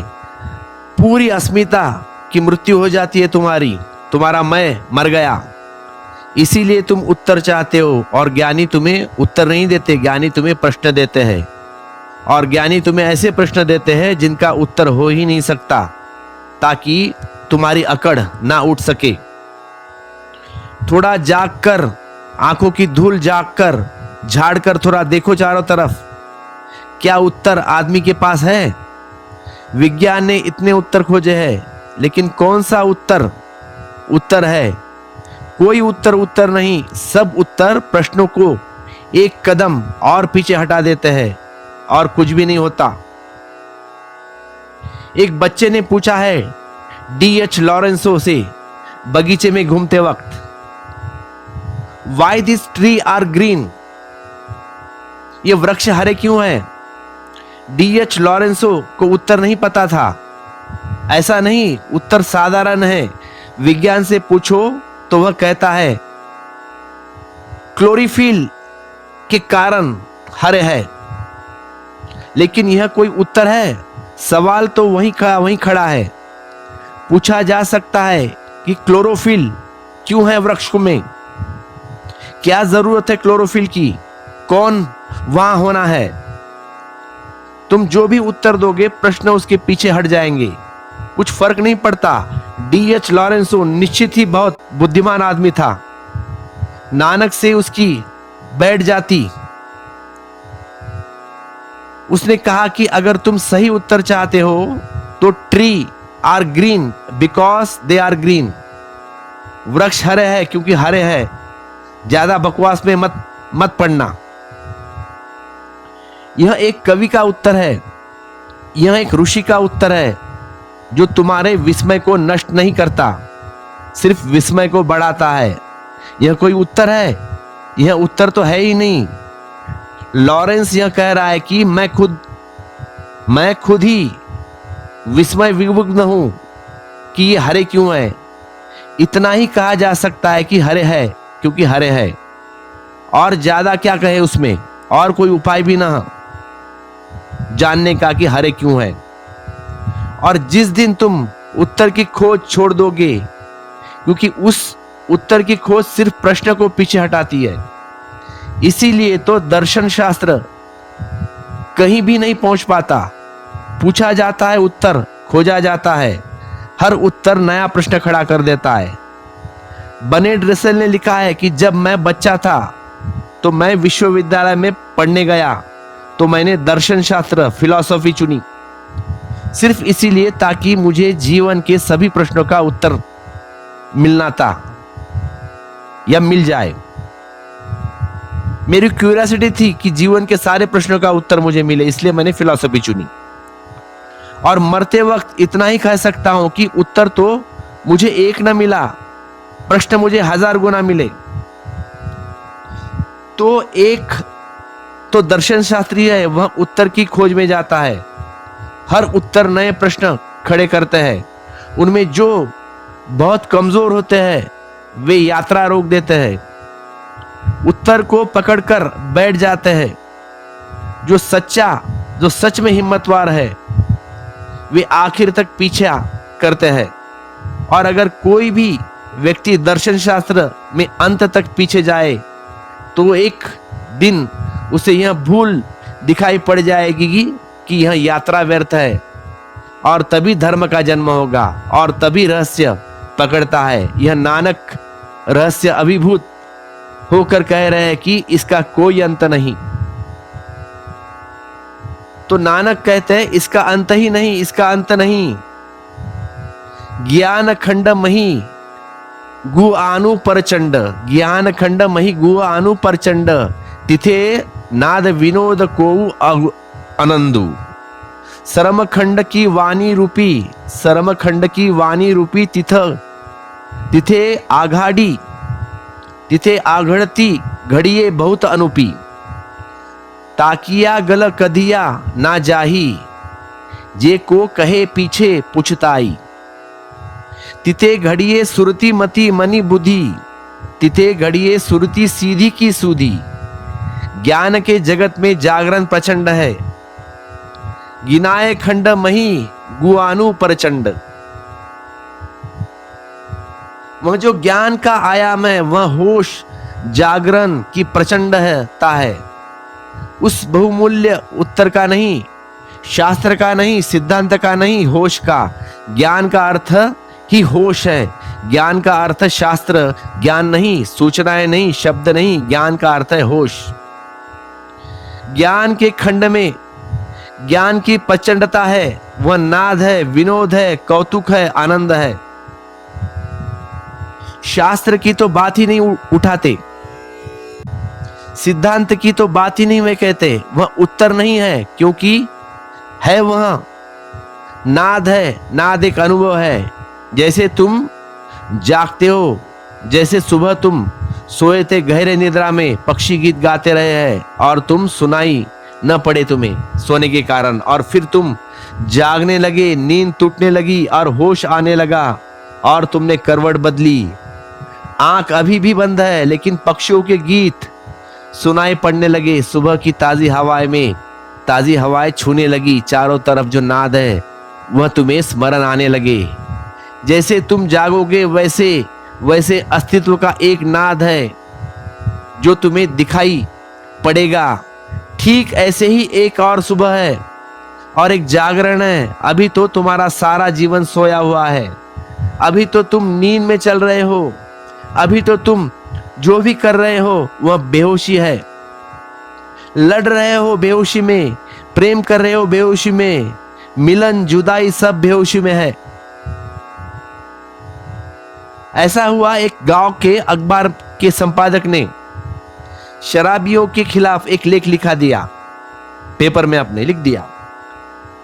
तो उस गांव के लोग, शराबी जो है वह नाराज हो गए। तो एक पहलवान शराबी बॉडी बिल्डर था, एक डंडा लिया है और गया उस संपादक के ऑफिस में, घुस गया उसके कैबिन में। अब ये संपादक बहुत दुबला पतला था और ये शराबी मुष्टंडा, और साथ में लकड़ी लिए, दारू पी थी, डोल भी रहा था। घुसा अंदर और उसे पूछा अंदर जो बैठे वाला आदमी से, हालांकि वो संपादक ही था, कहा कि कहाँ है उस संपादक का बच्चा, उसने हमारे शराबियों के लेख लिखा है पेपर में, हमारी बड़ी बेइज्जती हुई। तो संपादक ने कहा कि आप बैठिए, संपादक जी अभी आते हैं। अब वो आराम से बाहर गया है, कैबिन के बाहर देखा तो दूसरा शराबी आदमी सेम काठी लेके आया है ढूंढने उसे। उसने भी पूछा कहाँ है संपादक, तो उसने कहा कि संपादक जी अंदर बैठे, आप चले जाओ, बात कर लो उनसे। फिर अंदर जो क्या हुआ आपको पता चलेगा, मुझे कहानी कहने की जरूरत नहीं। वही हो रहा है, कोई होश में नहीं, क्योंकि तुम कर रहे हो इसका तुम्हें ठीक ठीक पता भी नहीं कि तुम क्या कर रहे हो और क्यों कर रहे हो। करवाने वाला कौन है, करवाने वाला का ही तुम्हें बोध नहीं, पर तुम किए जा रहे हो। एक निद्रा में चले हुए भीड़ में चलते जाते हो। इस भीड़ में दुख न हो तो फिर क्या होगा, फिर इस भीड़ के अंतर संबंध में नरक न जाओगे तो क्या करोगे, नरक जाना ही पड़ेगा। फिर नानक जी कहते हैं ज्ञान के खंड में होश की प्रचंडता है। तुम अभी अज्ञान के खंड में हो, वह बेहोशी प्रचंड है, वह नींद असली तत्व है। वहां नींद असली तत्व है, वहां नाद है, जो पहले घटना घटती है ज्ञान की, वह नाद है जिसको ओमकार उन्होंने कहा है, एक ओमकार सतनाम, जिसको नानक कहते हैं एक ओमकार सतनाम, वह नाद का नाम है। यह ओमकार तो सिर्फ प्रतीक है उसके बताने के लिए, क्योंकि अस्तित्व एक गहन संगीत है। अस्तित्व एक गहन संगीत निर्मित करता है और बड़ा गहन संगीत है, अनाहत संगीत, एक ओमकार सतनाम सच्चा गुरु। कोई उसे पैदा नहीं कर रहा है, किसी चीज से पैदा नहीं हो रहा है, उसका कोई कारण नहीं है। अस्तित्व के होने का ढंग संगीत है। इसीलिए तो हाँ, संगीत में तुम लीन हो जाते हो, और संगीत में तुम लीन होते हो तो उसका केवल इतना ही अर्थ है कि उस संगीत में कहीं नाद की थोड़ी सी ध्वनि, कहीं नाद की थोड़ी परछाई। महान संगीत तज्ञ का एक ही अर्थ है कि वह उस नाद को वाद्य में पकड़ ले, उस ओमकार को थोड़ा सा तुम्हारे लिए तुम्हारी नींद की दुनिया में उतार लाए। संगीत का अर्थ है तुम्हारी वासना को उत्तेजित करना नहीं। दुनिया में दो तरह के संगीत है, एक पूर्वीय संगीत जिसको गहरे से गहरी खोज हिंदुओं ने की है, उन्होंने नाद पर उसको आधारित किया है। जब संगीत नाद की तरफ ले जाता है तो संगीत को सुनते सुनते ध्यान निर्मित होता है। और फर्क समझ लेना, ध्यान का अर्थ तुम ज्यादा जागने लगोगे, तुम परिपूर्ण होश से भर जाओगे, जैसे एक दिया अचानक भीतर जल जाए। तुमने सुना है कि संगीतज्ञ अपने संगीत से बुझे दिए जलाते हैं। देखा है ना पिक्चर तानसेन का, कि वह राग गाता है और संगीत में उस दिया जलता है, या संगम ओवर पानी में पिघल जाता है। तुम बाहर के दिए को ख्याल मत करना, बाहर के दिए से इसका कुछ भी लेना देना नहीं है। तुम बुझे हुए दिए हो, और अगर संगीतज्ञ खुद भी समाधिस्थ है तो ही, क्योंकि वह समाधिस्थ हो तो ही ओमकार की ध्वनि को संगीत में पिरो पाएगा और तुम्हारे जगत में ला पाएगा। थोड़ी सी भी झलक ले आए, एक बूंद ले आए उस अमृत की, तो तुम पाओगे कि तुम जाग जाओगे, तो तुम होश से भर जाओगे। तुम्हारी नींद से किसी ने तुम्हें झझोस कर दिया और यह संगीत ध्यान बन जाएगा। इसलिए कहा गया है एक ओमकार सतनाम। फिर एक दूसरा संगीत ठीक इससे विपरीत है, जो सुलाता है, जो तुम्हें और तंद्रा में ले जाता है। उस संगीत को सुनकर तुम्हारी वासना जगेगी। इस्लाम ने उसी संगीत के कारण संगीत को विसर्जित किया है। इस्लाम में है रूल, टीवी देखना नहीं है, कुछ नहीं करना है। कहा गया है क्यों? इसी वजह से, क्योंकि इस्लाम को पता ही नहीं था कि हिंदुओं ने एक और संगीत खोज लिया जो सहस्रार के संबंधित है, जिससे समाधि फलित होती है। दो संगीत है, एक तो काम वासना से, सेक्स सेंटर से संबंधित, और एक संगीत है जो सहस्रार के संबंधित है। सहस्रार से संबंधित संगीत तो नाद है, और सेक्स सेंटर से, काम वासना से संबंधित संगीत केवल वासना को फुसलाता है।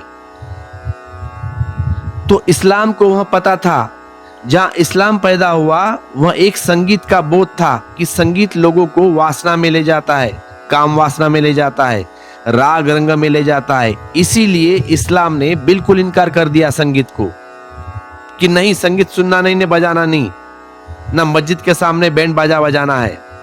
और वह भी ठीक है, क्योंकि दुनिया में चल रहा है 99% संगीत तो ऐसा ही है जो तुम्हें मंदिर में नहीं ले जा सकता, मंदिर से दूर ले जाएगा। पश्चिम में संगीत की हजारों नई धाराएं हैं, वे सब की सब विकृत है। उस संगीत में तुम अपना होश खो दोगे, वो शराब जैसी है, उससे तुम जागोगे नहीं, तुम उससे और वासना में लीन होते जाओगे। वेश्याएं उस संगीत का उपयोग करती है, संतों ने भी उस संगीत का उपयोग किया है। संगीत वही है, लेकिन वह व्यक्ति उसको नाद बना सकता है जिसको नाद का अनुभव हुआ हो। तो नानक तो संगीत तज्ञ है, वे तो बोलते नहीं, गाते हैं। वे तो उत्तर भी देते हैं तो गीत गा कर देते हैं। और ये गीत कोई बनाया हुआ गीत नहीं है, ये सहज है, उनके अंदर से निकला है। किसी ने कुछ पूछा और नानक मर्दाना को इशारे करते हैं और वह बजाने लगते हैं और नानक के गीत गाने लगते हैं। गाकर ही उन्होंने कहा है, क्योंकि पूरा अस्तित्व गीता की भाषा को समझाता है। और जब कोई व्यक्ति खुद समाधिस्थ हो तो उसके संगीत में नाद उतर आता है। नाद का अर्थ है वह परम ध्वनि जो अस्तित्व में चुपचाप पैदा हो रही है। जैसे कभी रात के सन्नाटे में तुम्हें सुनाई पड़ती है सन्नाटे की आवाज, ठीक वैसे ही 24 घंटे एक नाद चल रहा है, एक ओमकार चल रहा है, एक रिदम अस्तित्व का है। जब कुछ भी नहीं हो रहा है तब भी वह चल रहा है, पर उसके लिए तुम्हें बड़ा शांत होना पड़ेगा, तब तुम समझ पाओगे, तब तुम्हें सुनाई देगा। तुम्हारे भीतर का सब आवाज बंद हो जाए तब तुम पा सकोगे। अभी तो तुम हजार तरह के बाजार से भरे हो, अभी तुम्हारे भीतर बड़ा शोरगुल है। इस शोरगुल में तुम्हें जो पसंद पड़ता है संगीत, वह शोरगुल को बढ़ाने वाला है, होगा ही तो पसंद पड़ता है वे, वह भी अराजक हो, उपद्रवी हो, तुम्हारी विक्षिप्तता को प्रकट करता है तो पता चलता है। तुम्हारे चारों तरफ जो चल रहा है संगीत के नाम से वह विसंगति है। उसकी आवाज तुम्हें सुनाई न पड़े तो अच्छा है। तुम वैसे ही विसंगति से भरे हो, काफी वैसे ही जहर से तुम भरे हो, और उस जहर को उठाने की सब चेष्टाएं चल रही है। नाच रहे हैं लोग तो वासना को जगाने के लिए, गा रहे हैं लोग तो वासना को जगाने के लिए। पर जिस चीज से भी वासना जग सकती है उस चीज से वासना सो भी सकती है। इसको याद रखना, जो चीज जहर है वह अमृत भी हो सकती है। इसको याद रखना, उपयोग पर निर्भर है, उपयोग पर ही परिणाम निर्भर है। जहर औषधि बन जाती है और जहर मृत्यु भी बन जाती है। जहर मौत से बचाती भी है और जहर मौत में भी ले जा सकती है। आपने सुना होगा सांप जब काटता है तब उसके इलाज के लिए सांप के जहर का उपयोग करता है, करते हैं ना डॉक्टर लोग। वो जो आपको सांप काटने के बाद डॉक्टर औषध मेडिसिन देते हैं ना, वो सांप के जहर से ही बनती है। तो नानक कहते हैं जो पहला अनुभव होता है ज्ञान खंड में वह नाद है, और दूसरा अनुभव विनोद। यह बड़ी समझ लेने की बात है, क्योंकि तुम सोच ही नहीं सकते कि संत और विनोद का क्या संबंध। विनोद का मतलब है जिंदगी गंभीर नहीं रह जाती, एक हंसी खुशी हो जाती है। विनोद का अर्थ है जिंदगी एक हल्का आनंद हो जाती है, निर्भर, जिसमें कोई वजन नहीं। तुम साधु संतों को देखो जो गंभीर है, बड़े चेहरे वाले हैं, जिनके चेहरे पर ऐसा लगता है कि जैसे दुनिया भर की मुसीबत इनके ऊपर ही आन पड़ी। नानक कहते हैं जिसने नाद सुन लिया वह कैसा उदास होगा, जिसने ओमकार सुन लिया वह कैसा उदास होगा। उसके जीवन में उदासी नहीं होगी, विनोद होगा, वह हंसेगा, वह हंस सकेगा, वह हंस सकता है। तुम तो हंसोगे कैसे, तुम्हारी तो हंसी भी झूठी है, तुम्हारे प्राणों में प्रफुल्लता नहीं है, तुम्हारे होठों पर हंसी कैसी होगी फिर। जिसने जाना वह हंस सकता है, वही हंस सकता है। और नानक कहते हैं जिसने नाद को पहचान लिया उसने जीवन का ढंग विनोद का होगा।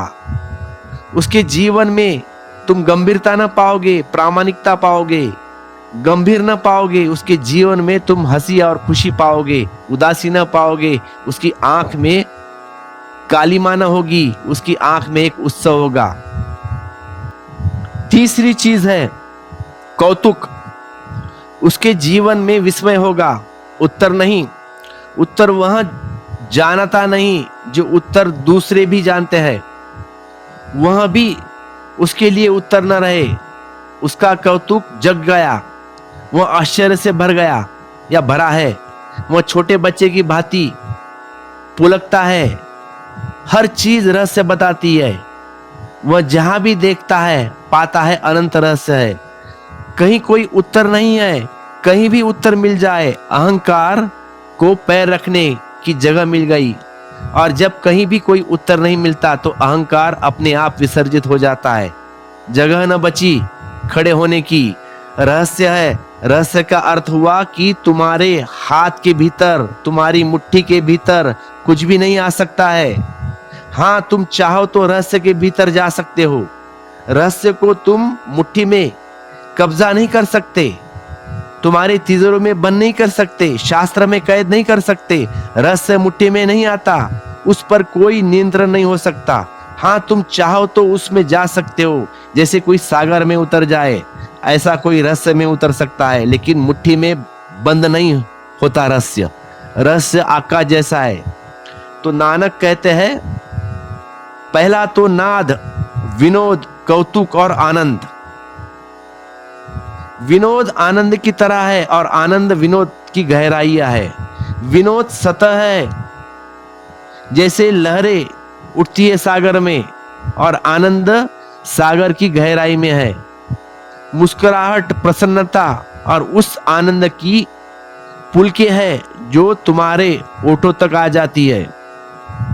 तुम हंस सकते हो क्योंकि तुम्हारे भीतर परम आनंद भरा है। विनोद सतह है, आनंद गहराइयां है, और जब आनंद विनोद से जुड़ता है तो जीवन में परम धन्यता आ जाती है। तुम्हारा विनोद भी रुग्ण है। जब तक कोई गंदा मजाक न करे तुम हंस भी नहीं सकते। तुम्हें हंसने के लिए भी कोई गंदगी चाहिए। इसीलिए तो दुनिया में 90 बल्कि 99% मजाक सेक्स से संबंधित होते हैं, गंदे होते हैं, अश्लील। जब तक कोई अश्लील बात न कहे तुम हंस भी नहीं सकते। तुम्हारी हंसी भी रुग्ण है। जब तक कोई आदमी रास्ते पर गिर ही न पड़े पैर फिसल कर, तब तक तुम हंस ही नहीं सकते। जहां करुणा चाहिए थी वहां तुम हंस देते हो। जहां उस आदमी को सहारा देना चाहिए था तुम व्यंग करते हो, उसकी मजाक उड़ाते हो। तुम्हारा हंसना भी एक रुग्ण जैसा है, तुम्हारा हंसना भी स्वस्थ नहीं है। एक आदमी अगर गिर पड़े तो हंसने जैसा क्या है उसमें? उसको सहारा चाहिए, लेकिन तुम हंस पड़ते हो, हंस रहे हो, क्योंकि तुम्हारे भीतर तुम दूसरों को गिराना चाहते हो हर हालत में, और जिनको तुम ज्यादा गिराना चाहते हो अगर वे गिरेंगे तो तुम ज्यादा हंसोगे। समझो कि एक भिखारी गिर गया, तुम ज्यादा ना हंसोगे, लेकिन कोई मिनिस्टर गिर गया, कोई बड़ा आदमी पैसे वाला जो तुम पहचानते हो वह गिर गया तो तुम खिलखिला कर हंसते हो। एक भिखारी गिर गया, इसमें क्या हंसने की बात, वह तो पहले से ही गिरा हुआ है, उसको तुमने गिरने का भी कभी सोचा नहीं था, लेकिन एक अचेतन में वासना है कि कोई बड़ा आदमी गिर जाए तो हंसी आती है। तुम्हारा नौकर गिरता है तो हंसी नहीं आती, लेकिन मालिक गिर जाए तो बहुत हंसी आएगी। तुम्हारी अचेतन हिंसा ही है, अचेतन हिंसा ही है। तुम्हारा हंसना भी एक हिंसा है। तुम्हारा हंसना तक जहर है। इसीलिए तुम्हारा जो विनोद नहीं है, व्यंग है, और व्यंग और विनोद का वही फर्क है। कड़वा है तुम्हारा विनोद, उसमें दंश है, कांटे हैं, फूल नहीं। और दूसरी तरफ एक संत भी हंसता है, उसकी हंसी में दंश नहीं, कांटे नहीं, और अक्सर तो वह अपने पर ही हंसता है, क्योंकि वह अपना ही हालत को देख के हंसता है। जब वह तुम पर भी हंसता है तब भी वह अपने पर ही हंसता है, क्योंकि तुम में भी वह अपनी ही झलक देखता है। जब एक आदमी गिरता है तब वह आदमियत को गिरते देखता है, आदमी को गिरते नहीं, आदमियत को। तब वह जानता है कि आदमी असह्य है, हंसी योग्य है, रेडिकुलस है, कितनी अकड़ कर चलता था लेकिन गिर गया, सूट बूट पहना था फिर भी गिरा, सब तरह के साथ सजा बंधा था फिर भी गिर गया। मजाक। अगर वह इस आदमी को देखता है तो उसे दिखाई पड़ता है कि आदमी असहाय है, हेल्पलेस की अवस्था में, कि कितना कमजोर है आदमी और अकड़ कितनी। एक केले का छिलका गिरा है और उस पे से गिर गया, और हिमालय पर चढ़ने की अकड़। कैसा आदमी परमात्मा को पराजित करने का ख्याल रखता है, लेकिन एक सामान्य छिलके से पांव रखते ही गिर गया।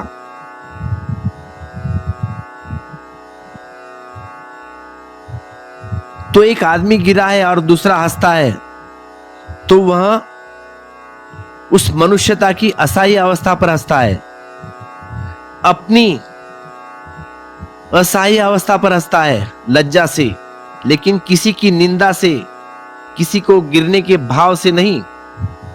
उसका विनोद है, वह भीतर आनंदित है, और उसके आनंद की लहरें उसके ओठों तक आ जाती है। लज्जा या शील ज्ञान खंड की वाणी रूप है। जितना जितना ज्ञान गहन होता है, जागरूकता बढ़ती है, उतनी उतनी लज्जा। तो नानक कहते हैं शर्मखंडी की वाणी रूपी, शर्मखंडी की वाणी रूपी, और वह जो लज्जा है वह वाणी है। बुद्ध पुरुष झिझक कर बोलते हैं, बुद्धू टेबल ठोक कर बोलते हैं। इसलिए बुद्धू बहुत से अनुयायी इकट्ठा करते हैं, स्टूडेंट, क्योंकि ये अनुयायी तो देखते हैं कि कौन कितने जोर से बोल रहा है। अगर कोई आदमी झिझक कर बोलता रहा हो तो तुम उसके पीछे जाओगे नहीं कि यह आदमी अभी खुद संदिग्ध है। तुम समझोगे वह संदेह के कारण नहीं झिझक रहा, वह लज्जा के कारण झिझक रहा है। वह इसीलिए झिझक रहा है कि कहना तो मुश्किल है। बुद्ध के पास बहुत लोग आते थे, नए नए सवाल लेके, अलग अलग सवाल लेकर। बुद्ध जवाब तो कम देते थे, बहुत थोड़े सवालों का जवाब देते थे, खास सवालों का ही जवाब देते नहीं थे, क्योंकि खास सवालों का कोई जवाब नहीं रहता, सिर्फ गैर खास सवालों का जवाब हो सकता है। जो मुसीबत आदमी ने खुद पैदा की है उसका जवाब हो सकता है, लेकिन जो रहस्य परमात्मा का है उसका कोई जवाब नहीं। तो बुद्ध चुप रह जाते। बहुत लोग यही सोचकर लौट जाते कि अभी इस आदमी को कुछ पता नहीं, अगर पता होता तो बोलता। तुम चुप्पी को समझ ही नहीं पाए बुद्ध की। वह लज्जा जो बुद्ध में है बहुत कम लोगों में रही है। तो बुद्ध के समय भी बहुत से मतवादी थे जो अकड़कर जवाब देते थे। लोग उनके पीछे इकट्ठा हो जाते। वे भी समझते थे कि लोगों की पूछ लो सवाल जाकर, अगर ज्ञान हो तो जवाब मिलेगा, जवाब मिलना ही चाहिए। तुम भी सोचते हो कि ज्ञान हो तो उस सामने वाले से जवाब मिलेगा, लेकिन बुद्ध उत्तर नहीं देते थे। उस समय भी वही बहुत सारे ऐसे लोग थे। तो जिसको ज्ञान होता है उसके सब जवाब खो जाते हैं, उसके पास कोई जवाब नहीं बचता। उससे बड़ी लज्जा जाती है कि क्या तुमसे कहे। उसे लज्जा आती है कि क्या पूछ रहे हो तुम। इसका नानक कहते हैं इसका अंत ही नहीं। लज्जा या शील वाणी रूप है। जब ईश्वर के बारे में कोई बुद्ध से पूछता है तो बुद्ध उत्तर नहीं देते, चुप हो जाते हैं। तो इसी के कारण दो भ्रांतियां पैदा हुई। हिंदुओं ने समझा कि इस आदमी को कुछ पता नहीं, क्योंकि पता होता तो गांव के साधारण पंडित से पूछो, वह कह देता कि ईश्वर है और प्रमाण भी देता है। जब हमारा पंडित प्रमाण दे सकता है तो यह आदमी क्यों नहीं? गांव का साधारण पंडित जानता है। तो हिंदुओं ने समझा कि बुद्ध नास्तिक है, क्योंकि ईश्वर है या नहीं अगर प्रश्न उठाया तो बुद्ध चुप बैठते हैं। और बुद्ध के अनुयायी ने समझा कि ईश्वर है नहीं, इसलिए बुद्ध बोलते नहीं। तो बुद्ध के अनुयायी नास्तिक हो गए। लेकिन मैं कहता हूं बुद्ध जैसा आदमी सबसे महान नास्तिक इस जमीन में कभी पैदा नहीं हुआ। नानक की बात से तुम समझ में आ जाएगी लज्जा वाणी है।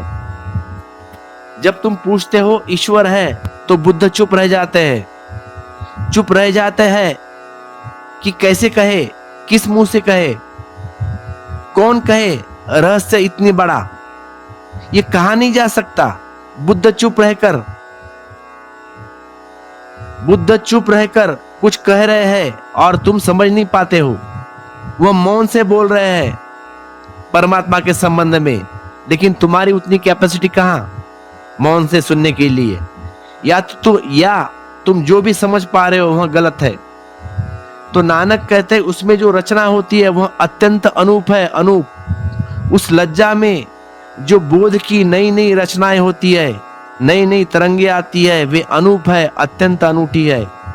उनका कोई जोड़ नहीं, अद्वितीय है। उसकी चर्चा शब्दों में नहीं की जा सकती। और जो इस करने का प्रयास करता है वह पीछे पछताता है।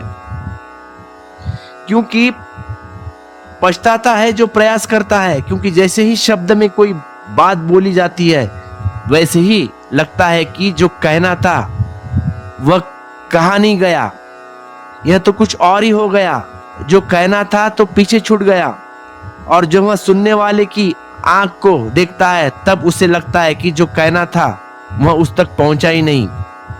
तो 90% पहले ही छूट गया शब्द जब बन गया, और 10% जो थोड़ा बहुत शब्दों में था वह भी सुनने वाले को नहीं पहुंच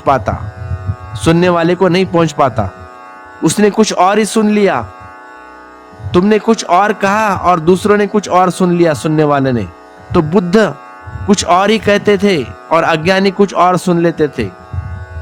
और जो अज्ञानी सुनते हैं उस पर संप्रदाय निर्मित होता है। इसीलिए बुद्ध से उन संप्रदायों का बिल्कुल संबंध टूट जाता है, कोई संबंध नहीं रह जाता। इसीलिए पीछे पछताते हैं कि जो कहेगा वह पछताएगा।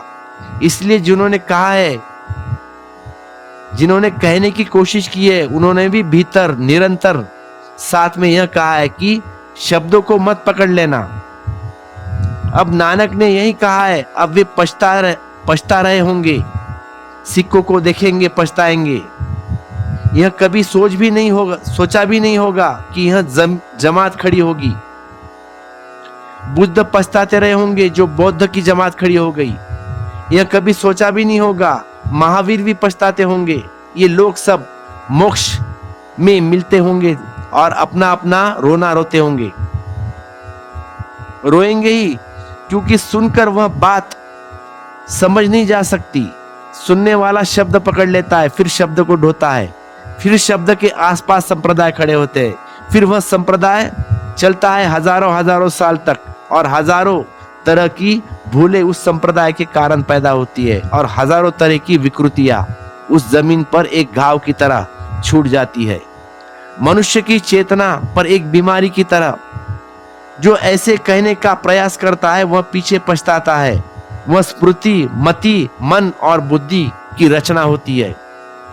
उस ज्ञान खंड में जहां होश जगते हैं वहीं स्मृति की धाराएं, मति, मन और बुद्ध की रचना होती है। वहीं चेतना के सभी रूप ढलते हैं। वहीं देवता और सिद्ध की सुधि या मनीषा गढ़ जाती है। उस होश में यह सब दिखाई पड़ता है कि ये सारे रूप जैसे मिट्टी से कोई हजारों चीजें बनाए, मूर्ति बनाए, ऐसे ही चेतना सब रूप एक है। बुद्धि, मन, शुद्धि, स्मृति, मनीषा, प्रतिभा, सब चेतना रूप एक है। लेकिन जब तुम जागकर इनके ऊपर उठते हो तब तुम्हें पता चलता है कि सब तो चेतना का ही रूप है, और इनसे जो भी जाना जाता है वही सीमित होगा, क्योंकि रूप से तुम अरूप को नहीं जान सकते। मति, बुद्धि, सुधि, प्रतिभा, इन सब के पीछे जो अरूप छिपा है वह जागरण, वह बोध, वह होश, वह चेतना।